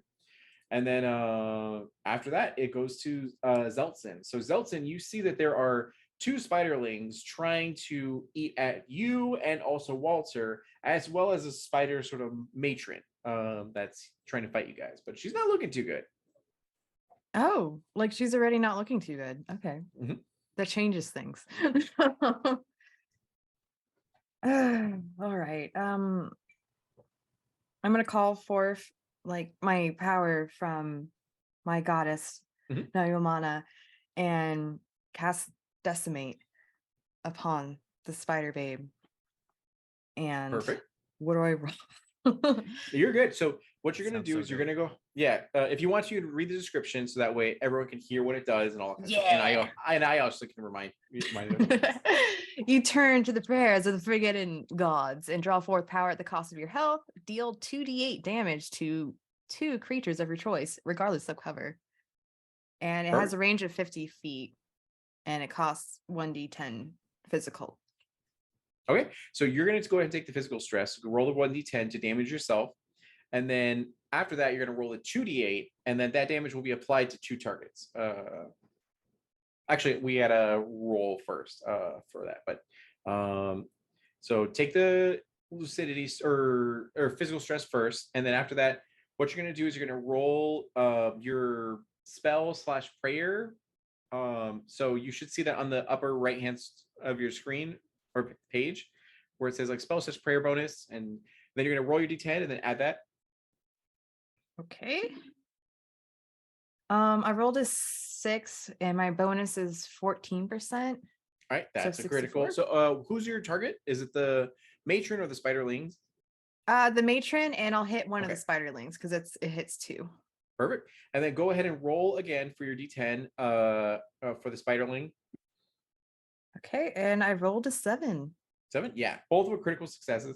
So go ahead and roll 48, and then we'll just apply that to both. Ooh, do I have a D8 on me? Let's see, 48. Okay. Rolled a 1, and then an 8. It'll be 48. So we're going to roll 2 more d8s. Okay. And then a 4, and then another 1. So that was 1, 8, 4, and then 1. Mm-hmm. Okay, perfect. So that's 10, 14. So 14 damage to both. Do you want to describe how you destroy the spider sort of matron as well as her spiderling? Sort of just passionately, Zeltsin is just kind of gesticulating and just goes. And it's dark fire and flames as it's from the underrealm that just consumes this sort of creature as it screams out in horror as the spiderling baby as well as the matron like die, as well as the other babies that are on the back of the thorax. And there's one last spiderling that flees for its life as it like realizes you are unmatched. You guys are completely out of its like league. But you look back and it kind of does a Kill Bill look to you guys as one day it may return for vengeance as and then perfect. Batman spider. Yep. She started it. After this combat encounter ends, you're all going to recover 5 exhaustion stress if you spent any. Yeah. Oh, wait, was I supposed to use a vice? Sorry. You were, but we'll say that there'll be plenty of opportunities soon. Okay. Oh boy. Dark Souls over here. I know, exactly. So in this time, you guys all finish up this encounter as you're covered in ichor and like, spider limbs sort of thing. as Amaya kind of claps giddily as she goes like, "Oh my gosh, you guys are so strong! Like this is amazing, perfect. We have to hurry and rush because there's going to be a lot of other people who are going to try to like take you guys. So I'll try to get you there as quickly as possible. Here, get on my back." As she kind of like leans down and lets you ride onto her. Do you do so? Hell yeah. This is just very tired. Just. Oh, Do you like God, Clara? I will ride on I the don't- spider babe. Yes. I feel like she's taking us to our death. Oh man, she's Get taking us to our on, death. old man. I I think we do it could take her. begrudgingly. I do think we could take her. So What was that? As she kind of like, I love you. oh, okay, sounds good. So you all hop on, and she like gets up and then skitters like as fast as possible through these things as you see that the weight of you guys is causing the bridge to sag a little bit, but it's fine because ultimately she like powers through. As there are other sort of spider matrons that kind of look and go like, "Oh, what do you have, Amaya?" And she's like, "Nothing, nothing, we gotta go." As she just like bypasses everyone. She gets to this sort of like stone pillar thing and gets into it and begins to push in some of the actual bricks, and it begins to elevate the stone pillar. And she goes, "All right, we're safe here. Like we're good." When we get up there, now you're going to see the spider, or you're going to see the princess, and she is very beautiful. She's immaculate. She's amazing. Make sure not to offend her in any way, shape, or form because it's actually her birthday. So we're all trying to give her praise and thanks for everything that she's done for us. And you guys are this prize. So like, make sure to look as best as possible as she like tries to like, get the ichor off of your face and like out of your clothes a little bit and everything. And yeah, is there anything you'd like to say or ask during this time? Or would you like to rest as the stone pillar is like slowly grinding up?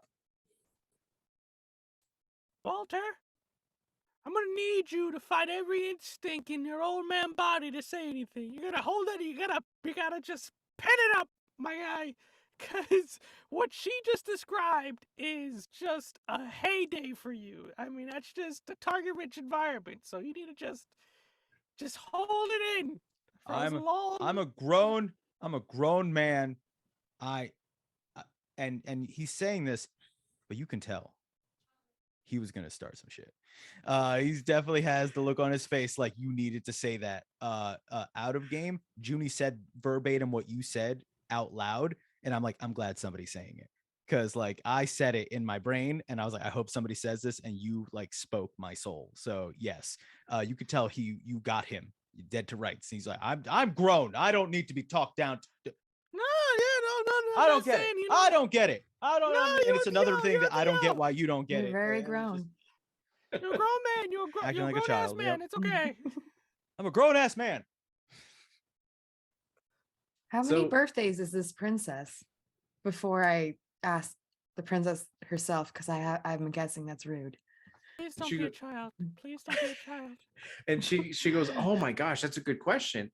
She's been alive ever since I was alive. She was already fully grown. So I think they said that it was probably 900 years, maybe 1,000 years, something like that. But she's older, but very still beautiful and very wise. She like is our savior, as she tells you that like, long ago something horrible happened to our place. Like I can't remember what it looked like when it was, the good times, but apparently it was very beautiful and immaculate, but then something horrible happened to us.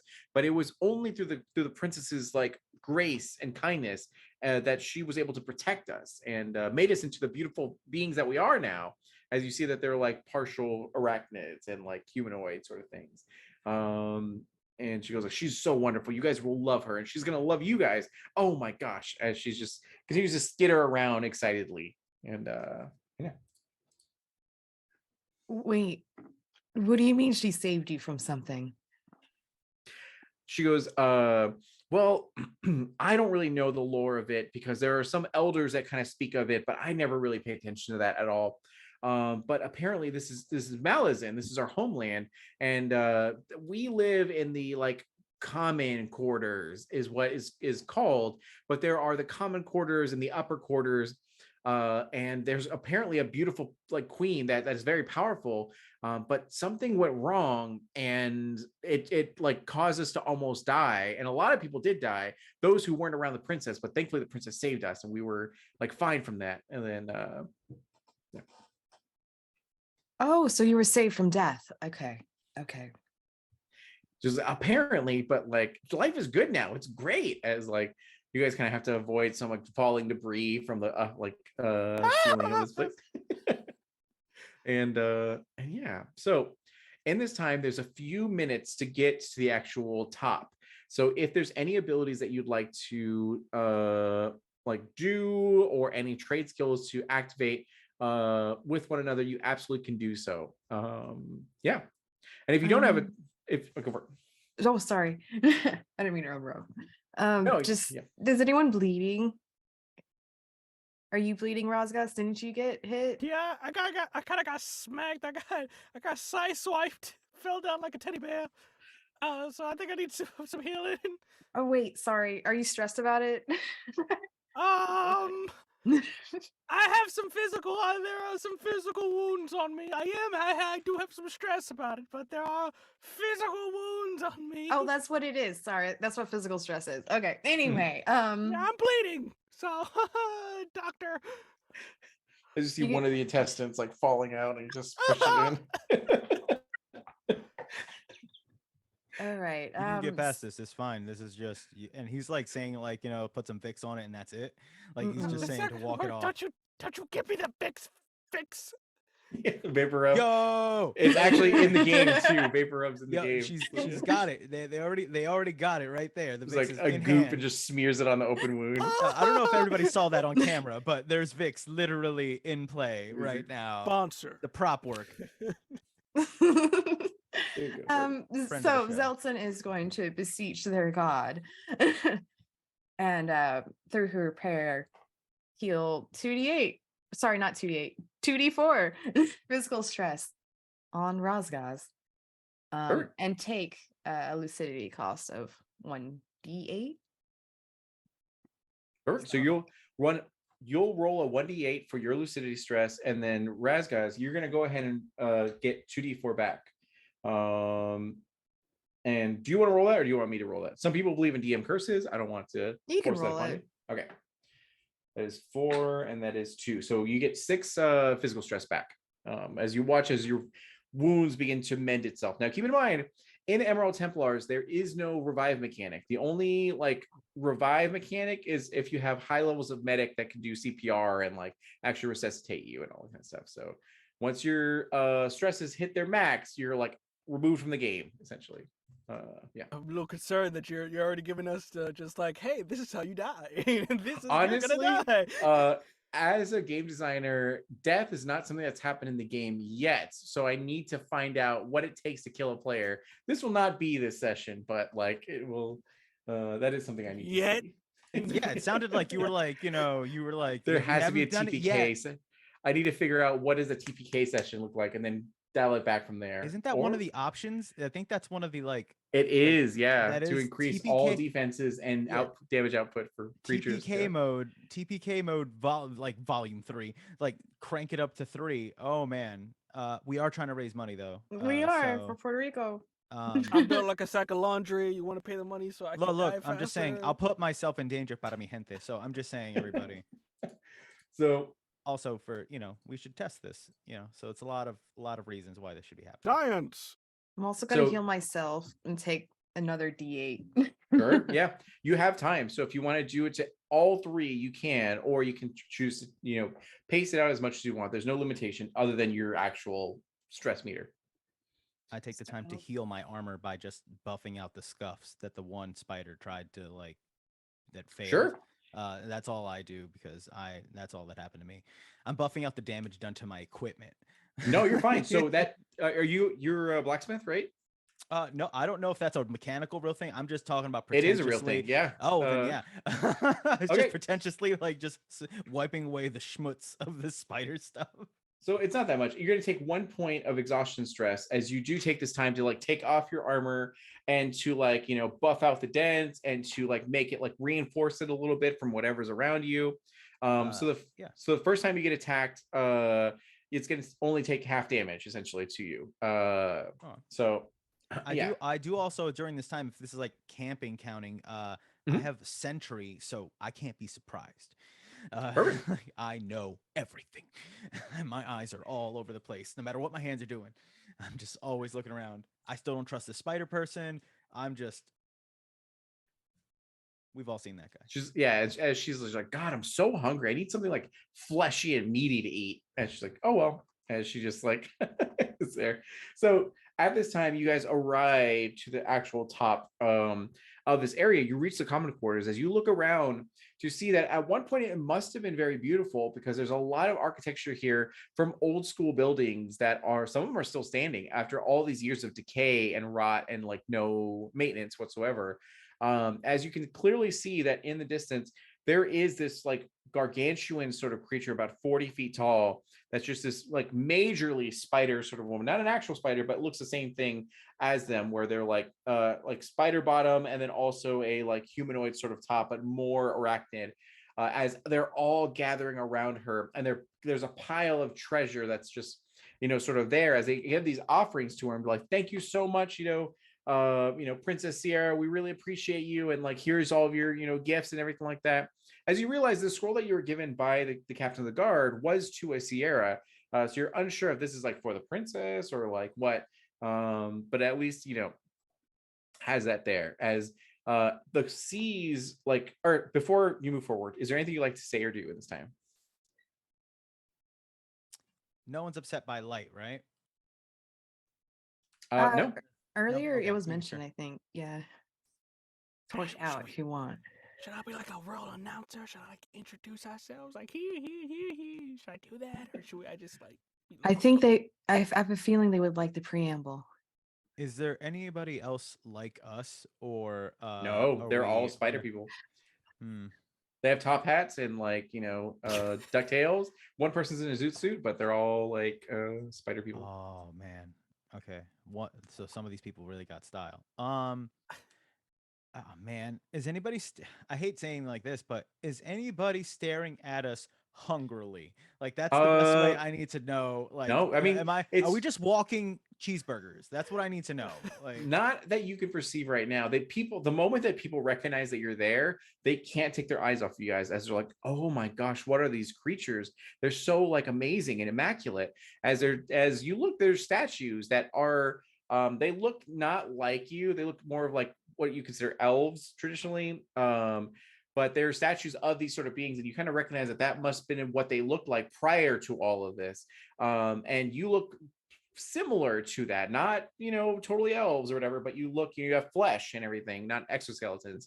As everyone stops what they're doing, and there's a murmur that goes around the crowd being like, what has Amaya brought to to this situation? Like, what are they? Is that in the ruins? I told you we should have got our gift from the ruins. As they're all beginning to the seas part for you guys as you begin to approach. Now you haven't arrived yet, so if there's anything you like to do or say prior, you can do so now, before you.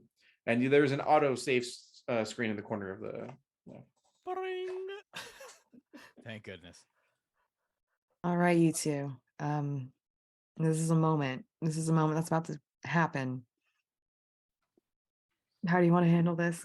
Would you prefer if I speak or Rasgas?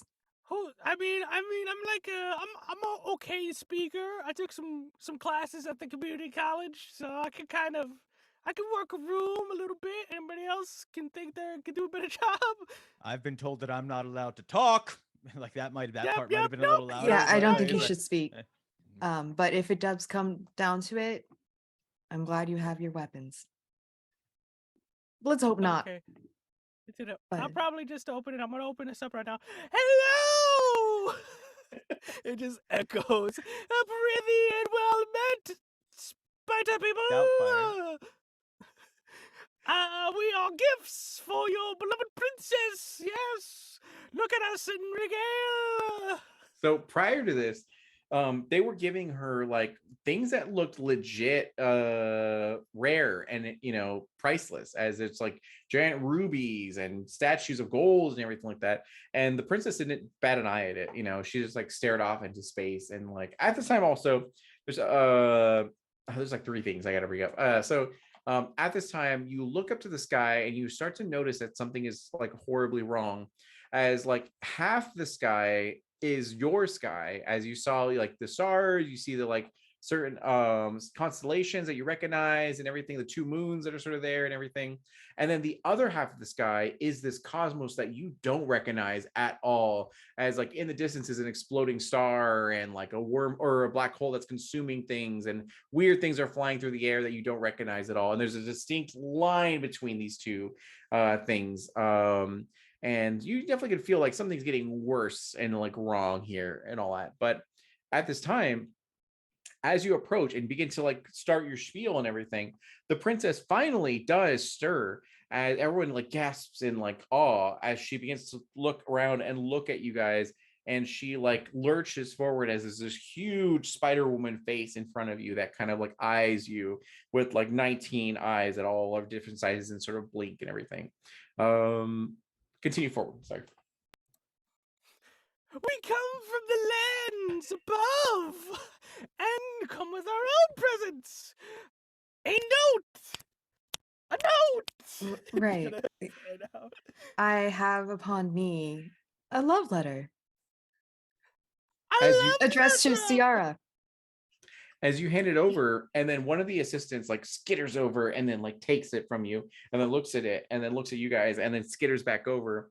And the princess like takes it with a giant hand that actually like, you feel the wind around you just like kind of push against you as she just like waves her sort of hand around and like picks it up and then kind of opens it and looks upon the contents of the letter, as you begin to see like tears begin to form under each. I don't know if spiders have tear ducts, but they were going to say in this real video. Yeah. So they begin to form and they begin to like drip and everything like that from her actual faces. Everyone's like, oh my God, did they just offend the princess? Like, is she devastated? Like, no, I think she's happy.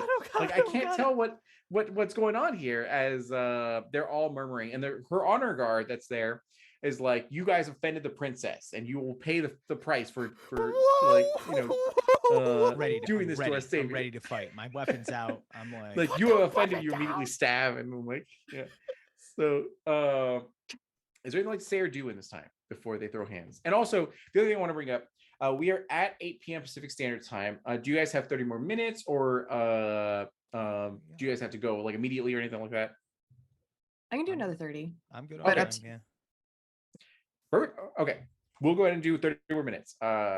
So perfect. Then in that case, what'll happen is that we will go ahead and be kind to you guys, as the princess herself like waves her hand to stop, as they're like, wait, don't attack them, don't brutally murder them like we had planned to do. As wait, what? As the princess speaks, as she goes like, oh my God, I haven't seen like what was that NPC's name? The Ren. I haven't seen Ren in years. I can't believe he's still alive. You saw him, you spoke to him. As her voice booms, and as she like pulls out like a hand, the only humanoid hand she has, and lets you like get on top of it to come closer to her face if you want to. All right, I'll do it. But you don't have to. Yeah, I did as much as I could. I'm not a really big love guy, so you got this. You feel yourself do you go, Walter, or do you stay on the ground? I go, but like it's more of like I'm defending, like, I'm there because I don't trust anything, and so I'm just there like, so I'm moving with it, aggressively, like coughing into your like handkerchief, and then like, and I muted it to make sure it didn't do it, but like definitely when she first appeared, I was like, Diache! Like it just like it would have ruined everything. We would have been fighting real early on. Yeah, there you go. So you and Zeltsin get into this princess's hand that's like the only humanoid hand that's starting to become taken over by this exoskeleton and all that sort of stuff. And they raise you up high to the sky, as like 5 feet become 10 feet, become 20 feet, become like, essentially until you're eye level with her, as there's these weird spider birds that are flying by and everything, that like you're all the way up there. As she goes like, oh my God, I had no idea all this time, all these centuries, he was right there, and I missed him so much every single day. Like, I have to go visit him. Is he okay? Did you see him? Is he like? And she just is very alive in this moment. Yeah. Excitable. He was able to communicate with us. He seemed a bit stuck, but A little dry. um however, yes, he seems of a sound mind. So she hears your words. Walter, do you want to say No. I was just that was a good one. So I was like, Shut up. something? Like from the ground, it's like, don't say anything. She goes, oh my gosh, like all this time, I can't believe how many centuries have passed, and I just was here. As she begins to get up, and the ground 900. itself rumbles as she like kind of moves around, paces, with anxiety and panic, attack sort of thing. As she goes like, oh my gosh, I can't believe I was like such a fool. Like I stayed here in the comments for so long, just dwelling on despair and how much nothing could change. And like, yet here you guys are. So clearly something has changed. Like, where did you come from? I haven't seen any of your people at all. As she looks to your like she looks to your Volgani sort of like overgrown sort of hair and tail and everything, and she looks to Walter's like saggy skin and yes. Yep, I'm human. Before Zelton can answer, I lean in, I grab you, pull you in real close. It's just like, we need to be careful. We don't want to it like make some sort of invasion situation. It's true love. Who's ever I invaded know, a country for true love? all the way to the they're ground. You're asking like, what an idiot.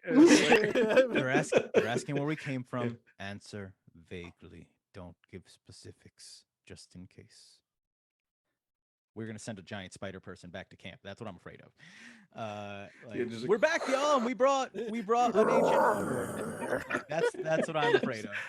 I'm letting you do the talking, but I give you that like insight of like, oh, I don't know. Like sidebar as you quick sidebar, yes. Yeah. Okay, continue. Go ahead. This is on you. So, a wall appeared, and through it we walked. And apparently it's been some 900 years since one of us has walked through the barrier. As she looks to you and goes like 900 years, she's like, oh my gosh, she did it. As she looks back, and you can see with this height, now there is a barrier on the top of this like area as well, that they cannot escape from or whatever. But you look over some of the city walls or the castle walls and see there's another area just north of this that looks really pristine and really, really put together. Like this is just decayed, and it looks like 900 years has passed without any maintenance. But right north of this place seems pristine and immaculate. And she goes, my mother was the queen of Malazan. She had actually we were assaulted nonstop by other nations trying to come into our lands and take our knowledge and technology and to use it for warfare, and we didn't want that. So we like finally defended ourselves, and it destroyed an entire nation. And we knew that we weren't too powerful for this world, and if we stayed here, they would just continue to assault us any chance we got they'd have. So we decided to form those dreaded bells, and when you ring them, it transports the castle walls and the queendom and everything to another place so we could live in peace. But that's not what happened. Like things went wrong, horribly wrong. And my mother has been trying to get us back home ever since that occurred, but it looks like she succeeded, but there's some sort of issue, as she can clearly see that the distinct like difference in the sky, where one is your guys' world and the other one is like somewhere else. And she goes like, you know what, I must ask you guys another favor here. Like, you're the only hope for our people, as you guys by happen chance got stuck in this area. Could you please go to my mother and try to help her like with this situation and sort of issue and all that kind of stuff? Like I am able to break the barrier, but temporarily, but I myself can't go because I'm too large now. And none of my people can do anything to help out. So you guys might be, the only choice. Like, could I ask you that? As she looks to you guys, and then accidentally steps on some of her people. She's just so huge. Yeah. Oh, sweet Lord. I'm visibly trying to not say whatever old man opinion I have. And I'm leaning in. I guess I'm just still near Zeltin for the closest. I'm like, do you believe her? So you're I saying clearly if we grant you this favor, you will allow us to return? She goes, the only one who can help you return is my mother, because she can release Oh. this barrier and she can open the gates and everything. But If this barrier is released, will our worlds be merged, or will it?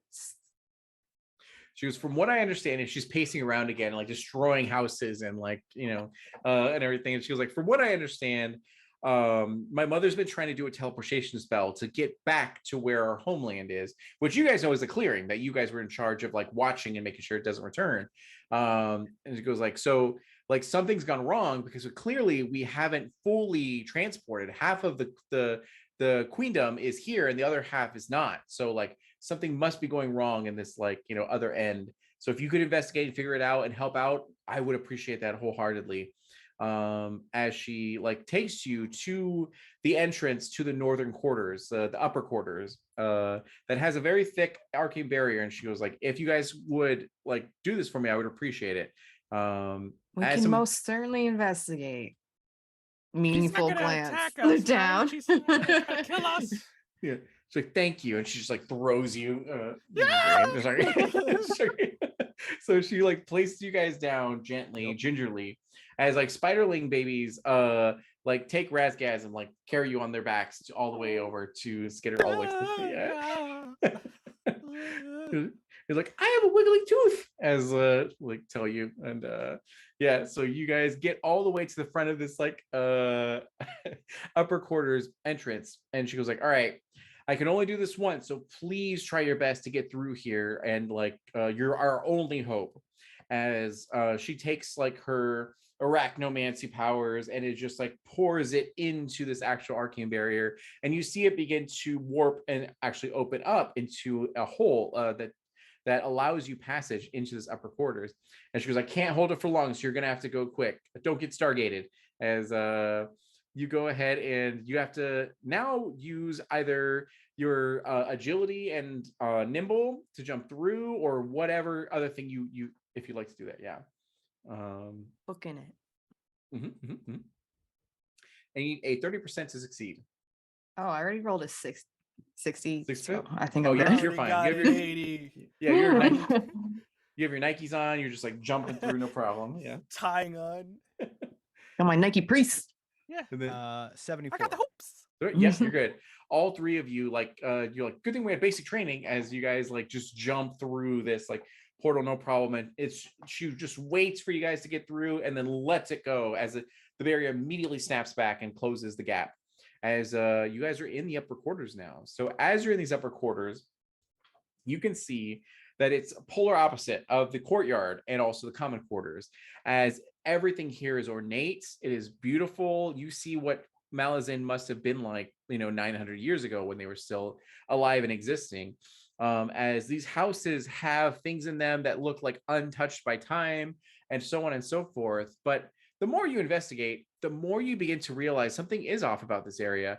As you can clearly see, there are people that are kind of like in mid walk, but suddenly like it goes like, 1, 2, 3, and they immediately go back to where they were, and just like it's sort of in a time loop, as birds like fly in one direction and go zoom back to the same thing, like rain droplets go down to the ground and then zoom back up to everywhere. And even if like a kid is like tripping on the floor and then goes back to like, her original position, and they're just all stuck in its sort of time loop here. Is there anything to say or do in this situation?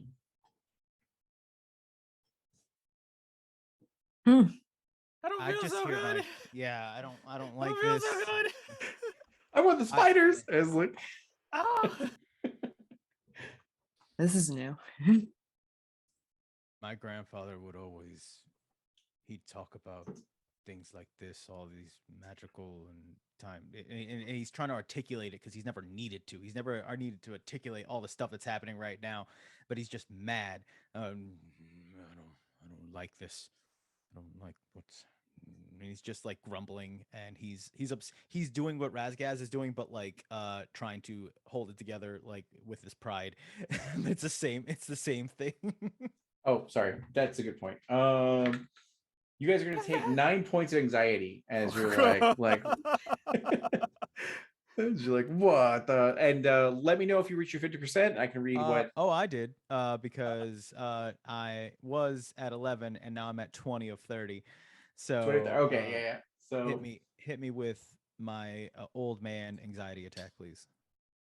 yes. Heart Go ahead. attack. And he just, oh my Yeah. god, he dropped. Just Yeah. veins are popping, and it's like, no me Oh gusta. God. No me gusta. He's just really upset. We go how to play, and then it's going to be types of stress. There we go. So for anxiety, once the stress meter has reached 50%, your agility will increase by 10% as you're ready to flee at a moment's notice, but your focus will be halved until you reach below 50% of your inability to concentrate clearly on like sort of what you're doing and everything. So you as a thief, it might not have a big impact, for you because of that. But so yeah. So for me, for focus, it goes in half. Correct. Yeah. Which you're So also a soldier. So if you reach your 50% it's zero. mark, It's zero for me. So I have no focus. yeah, just zero. So I just gained. I'm just faster now. I'm sharper. Exactly. Yeah. I'm more. Now, if honed. there's other things that you have to do, like if there's something delicate that you have to like manage or something, then it would come into Yeah, I get that. Yeah. Zelton's really the one that would be majorly impacted by this, but I think you're okay, or maybe I'm vibing. I'm good. I haven't been as anxious you're as like, them. this is cool. Yeah. I can see in the dark. Yeah. You've been living your best life. I've been. That's like, true. We are going to be eaten. We are going to unleash eldritch horrors on our world. We are doing bad guard jobs. Like this is me. Like. You are a doomsayer, so you've read some gnarly texts, and you're like, oh, this is whatever. It could definitely, most certainly, be far worse. So as you're kind of walking through here, like checking everything out, and you're seeing things, maybe you like push over a kid and just watch them zoom back to their original position or whatever. You're like, I wonder, as like you just begin to push people. So after that point, you see that there is a very large statue that is purple and gold that rests in like one of the center, like town centers essentially. But the moment you get too close to it, it begins to illuminate and ignite as it goes like, welcome to Malazan upper quarters. It's good to see you. Like, how may I assist you today? As it just like hums there, like whoa, whoa, and it looms over you. It's like this one's gonna be like 9 feet tall. Yeah.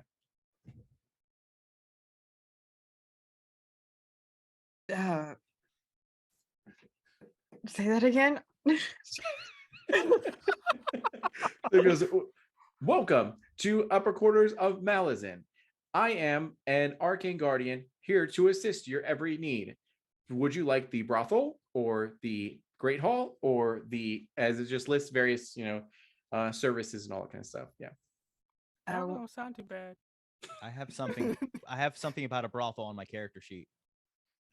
There's I don't know why this factors into my character, but it totally does. Oh, somehow. you're a brothel rugrats. That means you grew up in the brothals and like, yeah. I increased my increased escort by 2% and notice by 2%. I noticed things. I've seen some things. Yeah. Okay.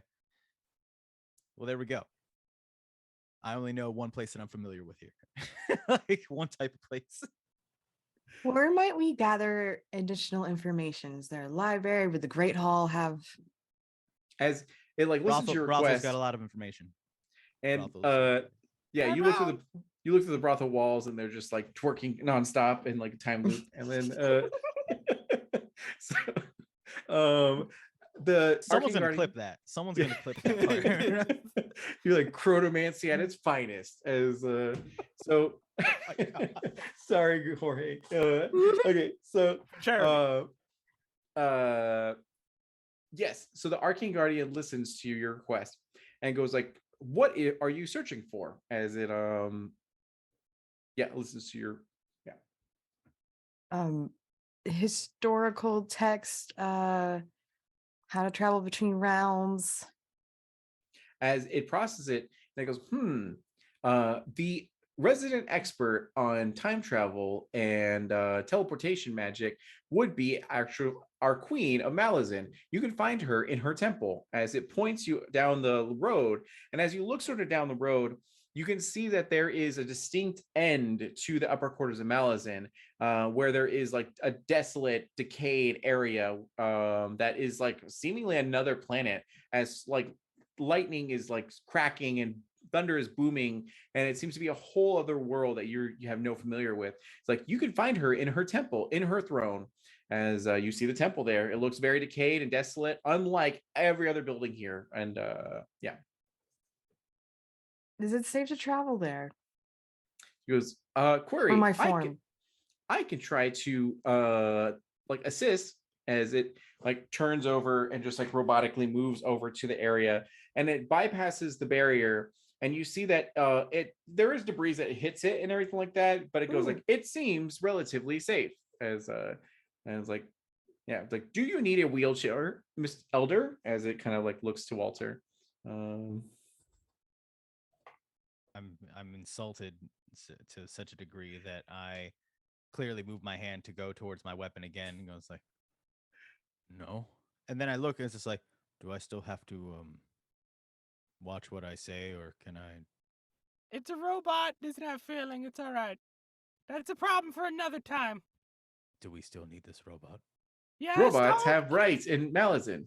All right. Yeah. Respect. Very progressive society. At least I got It's that a right. robot. We already have enough issues. Like, if you need mobility aids, please let me know. As it pulls out like a cane, a walker, a like wheelchair. Oh, that's messed up. I'm not gonna lie, that's messed up, but don't hit it. There's That's something messed you up. can shroud us in so we don't get hit by debris. Like, I'm delicate. I can and help you. As it like, gets on its knees and allows you to like climb onto its back and like, yeah, get onto it if you'd like to. Yeah. Okay, like Iron Giant. Okay. Exactly. I'm not the short guy here. He doesn't need Zelson help or loves anything. being carried. Like they're how tall? 6 foot. This is normal. Yeah, there you go. And then do you all accept this, or do any of you choose to walk on foot? I would choose a walk on foot after being insulted that I would need it. I would have the wherewithal as just like can you describe your queen to us? I just want to make sure if it's a giant spider person or not Sure. a giant spider As person. she goes like, yes, she is elven, just like her, like the rest of her people. She's very like, beautiful with darker skin and very long curly hair. Last I saw her, she was a little bit malnourished, but still healthy enough. She casts daily her spells, hoping to help our people. However, what she does is beyond my understanding. Hopefully, you will be able to understand as it like wades through the storm, and it's like debris are hitting pretty hard and everything like that, but it shields you completely as you get to the temple doors, and it opens up as you see the queen in her sort of throne, and she has like regalia that looks very, very beautiful and ornate. At one point, now it's in tatters and it's very overgrown as you see her, and her fingernails are very long and sort of yellowed, and her hair is just wild and sort of overflowing, as her eyes are white, as she seems to be muttering incantations constantly, unaware of that you're there or anything like that. And from the corner of this sort of like throne room comes this other woman that seems like the malnourished, gaunt, and goes like, "Who are you guys? Like, please don't hurt us." As she holds like a candlestick essentially, and yeah, and the Arcane Guardian goes like, "Have a nice day," as it drops you off, and then like begins to go back through the storm, and then. I hold out my Emerald Templar badge as like a cop. Essentially, it's just like Emerald Templars! Emerald Templars! Get to the ground! Get to the ground! Get to the ground! we would like to have words with the queen. Sure. And she looks to you and she's like, "I don't know what that means, but like, you can't hurt my mother, please." Like, she's just trying to help as she like stands between you and her mother. Now, this woman also seems in. Okay, I was gonna say, is this the spider only unspidered? Like, Nope. This is okay. Now she does seem to be royalty of some kind, but yeah, she seems very malnourished, and she doesn't seem to pose any real threat here. Yeah. We're friends. We're not enemies. We're here to help. That's what we do. As she looks to you guys and goes like, what are you? Like, I've never seen like anything like you. Like, he, as she points to Walter, goes like, you look like sort of familiar, but you're shorter and you're stockier and your ears are round. Like, I don't understand any of this. As she's like starting to get into like panic attack mode. Overqualified interns, if you really want to put a description on it. But somebody else help me out here because I'm running out of things to say. Like you, we are unused to your appearance as you are unused to us. Think of us as travelers, if that helps. And she goes, travelers, like, oh my God, like are you here to help us? As she lowers her stance a little bit and her chest is still heaving, yes, she's very, very stressed in the situation, but still she's getting a little bit calmer as a glimmer of hope enters her eyes. Yeah. Potentially. And she goes, okay, listen, we don't have a lot of time to talk, as like the ground beneath you begins to rumble and sort of crumble as different areas of the temple begin to fall apart a little bit. And she goes like, oh my God, it's back. And she goes, listen, I don't have a lot of time to explain this to you, but like my mother has been trying for so long to get our people back to our homeland, and she almost succeeded, but there's something on this planet that's keeping us here, and it's like stopping her, and I don't know how to fix it. Like, I don't have any magical abilities to help out, but I know that there's a couple ways to do this. Like, one, there's the ebon bells that, like, as she points all the way to the top, and you see these like arcane bells that hum and vibrate with power. And she goes like, we can ring them and it will take us somewhere else, but I don't know where exactly it's going to take us. And I've been too scared to try it, and that'll help out. Or two, you can help her if you can, like, finish her casting to be able to do it. But this monster will be on us and it has so much power. And she gambled that, like, usually she's able to evade this creature, but now she tried to like, not a Hail Mary, because they don't want a Hail Mary. It's like risk it all to try to get us here before it could reach us. But like, she hasn't done it yet. So, you could try to delay it or to help her cast this. Or unfortunately, the last option that I've been contemplating for a while now is that we could like kill my mother and it would finish the ritual and send us back. But like, she's the only one that can help our people, because like you saw it, like people are stuck in a time loop to preserve them. That way the queen would one day like free them from that and they could live normally. But if she's dead, then no one can do that, and they'll forever be in a time loop. And like, I don't know how the rest of the queen is doing, but everything will be cursed and damaged as the rumbling gets louder, and you feel it now as you have a choice to make. More curses does not sound optimal. What do you two think? I'm in between making someone else's problem and we should save her. I'm in between those two. So I definitely fist pound Razgaz as that does sound like what I think we should. It's like this isn't our problem, but if this bleeds over into I could think how it could become our problem somehow. Right.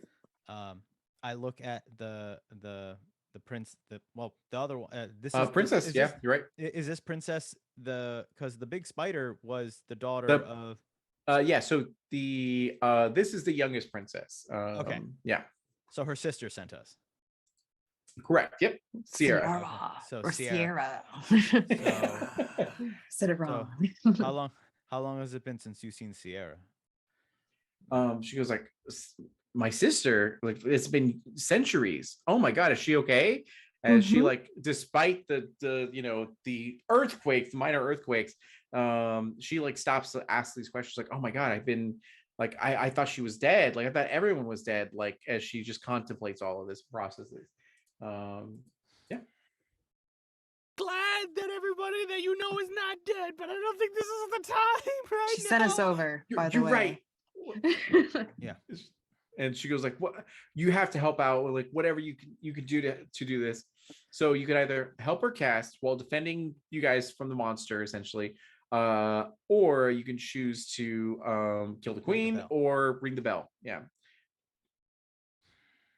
I can hit things, so it's either I defend or hit a bell. This is just defend. We're all gonna defend. Let's just get it over with. We're gonna defend this. So you two can attack whoever's attacking, or sorry, trying to kill us, while I can assist the queen. How about that? Yep. And if you become grievously wounded, just let me know. I can try to heal. My gaze is in the distance at the time looped brothel, and it's just like, Huh? yeah, let's go. Let's just do it now. Let's get it out of the way now. And just like, Sure. So for the sake of What we got? time, we're going to go ahead and jump into combat really quick. We're going to start with Zeltsin. So you're going to go ahead and use your like spell attack bonus to help like the queen finish her ritual. So go to roll your d10 and then add that bonus. And this one needs a 40% or higher. Okay. Could I demand results to increase their thing? I barely you made like, do that. better.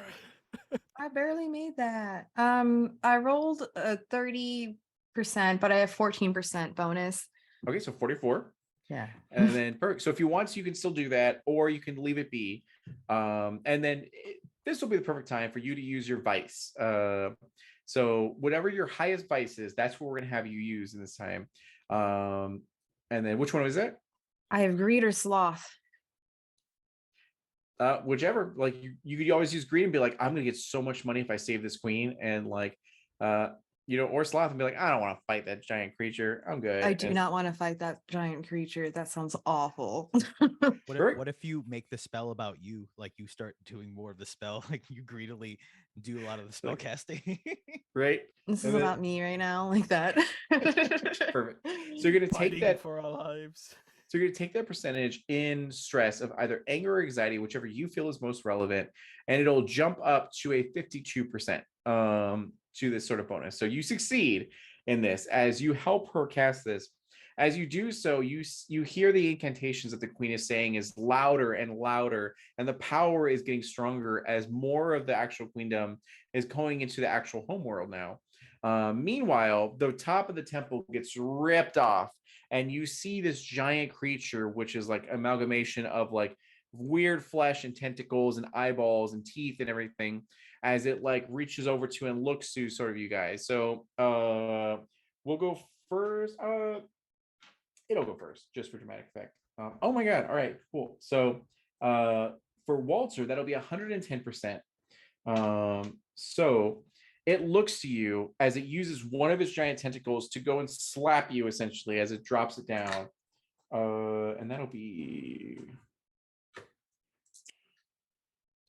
okay, so that'll be 18 points of physical stress as it crashes onto you and like crumples you. Oh, actually, sorry, you did buff your armor, so that means that it's going to be halved. So it's going to be 9 points of stress.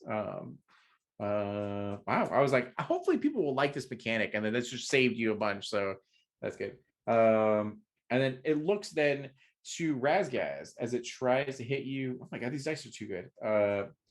Okay, and then you get an 80% on yours. So it charges up like Frieza with like a little death beam. It like charges up with one of its eyeballs and shoots out at you. And that Can I take it? Is it physical stress? It's physical stress, yeah. If he's 15 feet in front, 15 feet around me, I can use Lookout Sire and take the physical stress. Jump in the way of it. I take it. It's just heroic, like shield and then just like anime music, like it's playing in the background. So Yeah. that is 8 points of physical stress, and you gain the craft condition, meaning that your defense is lowered by 10%. So it's at 44, so that'd be 34 from now on. And then so Razgaz, you watch as your companion like takes that hit for you that that would have done a massive amount to you. And now it's your turn, Razgaz. He goes, that was my friend, and then just begins to shoot, just douche. as the like a normal sized bolt just goes blink into it. So go ahead and roll.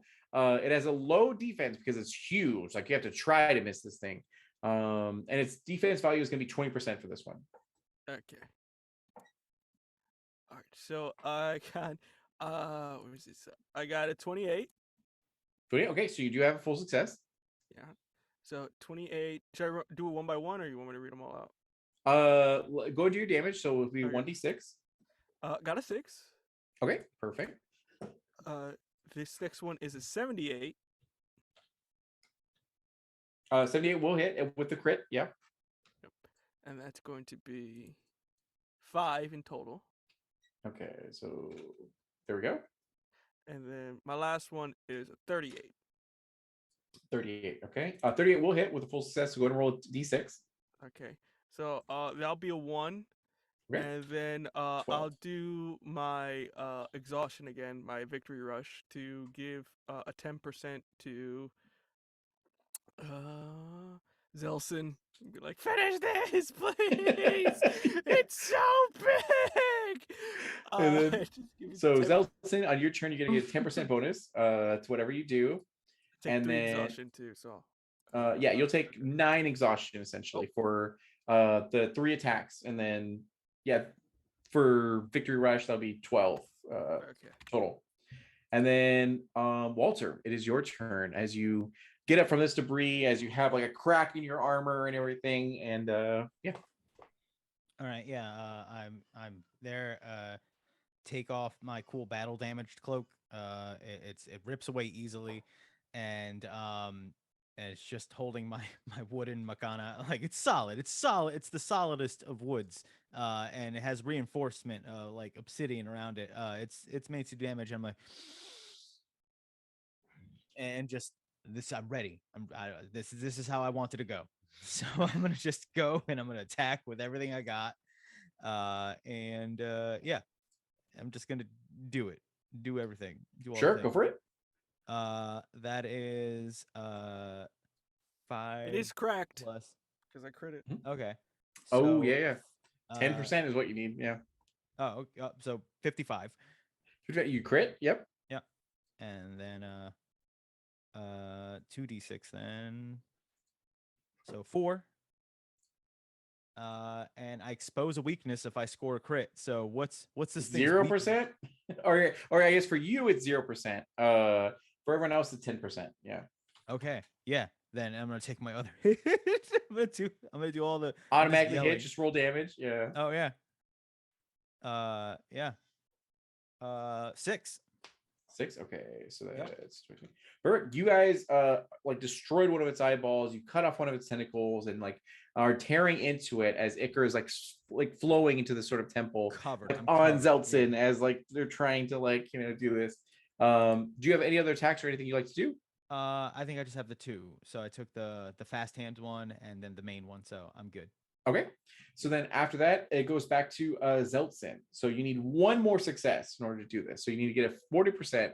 And right now you have a 10% bonus due to Razgaz. It's bleeding too because of my crit, by the way. Oh, okay. Yeah. So it's bleeding for 2 turns. I rolled a 2, so 20% plus 10. So 30%. So and plus my spell stuff. Correct. Yeah. So additional 14. Okay, so that's 44%. So you barely make it again as you're like, you have Icar on you. It's kind of acidic and it's burning your flesh a little bit. But sure enough, you're able to do it as you watch that a majority of the queendom gets now engulfed into the home world as it goes to use its tentacles and just like goes to writhe around you guys and like pick you up and devour you. But as it tries to do so, the queen's like spell is able to take effect, and you guys like are about to be like eaten, and then all of a sudden you fall down to the temple ground, and then find yourselves a little bit hurt, but mostly okay as you see yourselves in your home world as the shimmering of the arcane barrier is gone now, and the time loop sort of ends in the upper quarters, and the gates are open and freed as the Emerald Templars come through with like reinforcements now, being like, we'll kill everyone who messes with our people, and then they're like, oh, you guys are cool now, all right, awesome. And then 2 more years. I'm ready. I think everybody's as down as I am for the covered in Icar. Like, yeah, that was incredible. I want every day to be like this. I know, you're like, I want to do this again. I learned so much. As you guys succeed in this mission, as the Queen of Malazan, for the first time in like years, finally recognizes where she is and is cognizant of her surrounding, and was like, oh my god, I know nothing about what the world is like nowadays, but I have to thank you guys for everything you've done. As she like Like, you will be honored heroes in my halls and everything. And your people, as she like uses a very gnarly long like nail and clacks it onto your sigil and goes, whatever faction you represent, like, will be welcome in my lands, as I'll work with you guys to help you with whatever you sort of need here. And she goes like, as you like take a moment to throw up, like, from everything that happened. And yeah, you guys are You're able to honored. succeed in this. So good job, guys. You survived your first day as an Emerald Templar. In this, The bar is high now. The bar is real I high. know, right? Bar Yeah, so high. Yeah. yeah. Tomorrow So- better be crazier. So good. So this is actually a module I'm working on for Emerald Templars, so that way other players can like pick it up and play it. There's like a sample like of it. You guys got the full story, but like there's more to every section or whatever. So I hope you guys had fun with it. And It was so much fun. It was like yeah. a roller coaster of experiences. Emotions. Yes. Good, I'm glad.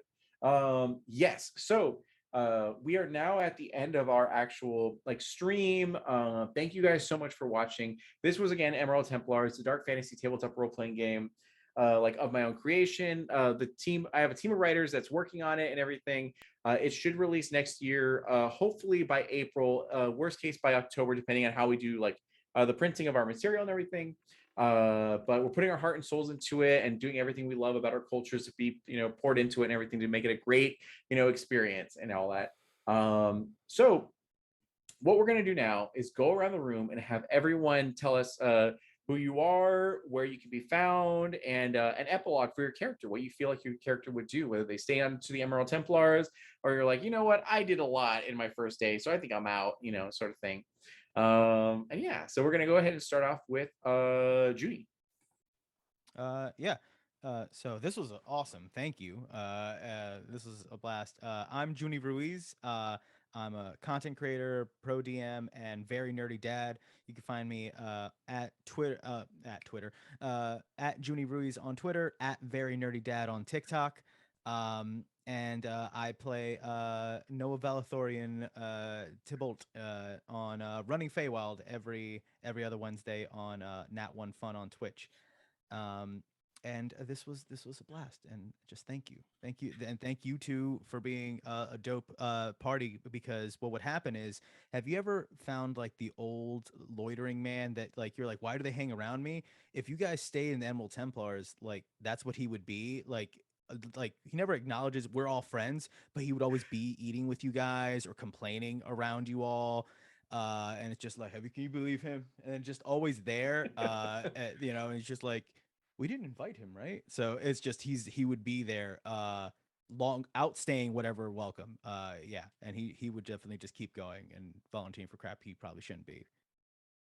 That's amazing. And then Zeffy. Yes, it me, Zeffy, and you can find me on Twitch and Twitter and YouTube. I like playing a lot of video games with thick plots, love those RPGs. And I guess I can call myself a TTRPG performer at this point, so I You will. were in 2 this week, so yeah, or 3 this Yeah. week, right? Yeah. Excuse me, you could have called yourself that before. Yeah, you Yeah. murdered the hell out of Please. this. Yeah, you were real in it. Yeah. Thanks. So I did not know you wouldn't have said that. I'm just awkward. So anyway, yeah, I had so much fun. I just love stories. So like, thank you so much for like including me in this. I'm really appreciative. I had so much fun. And I think like Zelton would definitely stick around in the Emerald Templars, because like, oh my God, day one, we learned all this lore. They love that. And to have like, what did you call yourself, Junie? Like the person who's not in the elevator, but the on standby. Like they would love that because they're awkward. Oh yeah. That's amazing. Mhm. So like, and would Zelton bring that up? Probably not. But it would be there, like this undercurrent of like, yay. So yeah, they would definitely keep that. Perfect. And then Chris. And then there was one. Again, hi everyone, I'm Chris Cologne. You can find all my work, I'm a voice actor and TTRPG performer, so you can find all that on my Twitter at VO_Cologne, that's COLON. Again, I'm working on my own show as well. That's hopefully going to come out by the beginning of November is what I'm aiming for, so we'll see how that goes. for with a bunch of wonderful performers. And for Rasgas, he would stay because he's like, someone's got to take care of this old man. This is a dual priestess, so we don't know how that's gonna work out there. And then also, all this is to help build his political ambition. So he's gonna run for office one day. He needs to learn the people here, and he thinks he has the two prime examples of the elderly and the friggy. The fan art of like you in office and our characters now just in suits as your aides, but like our characters never change. I'm just like, I don't get it. I don't understand why the taxes are, and it's just It's just big chair, small body, just like Mr. President. Just fund the libraries. There you go. Exactly. That's so good. So, and we had one more player that was supposed to join us this evening, but unfortunately there was an earthquake in their area and their internet was unable to handle the stream. So we want to give them a shout out there, Quinn, aka Quintastic. You can find them on Twitter. They're a wonderful like writer, editor, performer, and all that sort of thing. So definitely follow them. And our unsung hero for this evening is our producer, Jorge, aka Ttrpg Gifts. That has been like running the stream, organized this event, reached out to all of us, and has made it like a super easy process to be able to come here and have fun and raise money for a great cause. So shout out to Jorge for everything he does. And yeah. So my name once again is D'Angelo Murillo, and you can find me on all social medias at @_D'Angelo. I'm a writer, game designer, event organizer, and so much more, doing whatever I can to help out our community, be more inclusive and everything. And we want to say thank you again to everyone who's donated this evening. We are currently at 24% of our goal raise with the first day, so we're super excited about that. And we're definitely going to smash this goal like with this by the end of this weekend. So thank you again for everything. We hope you guys all have a wonderful weekend and evening, and we'll see you all later.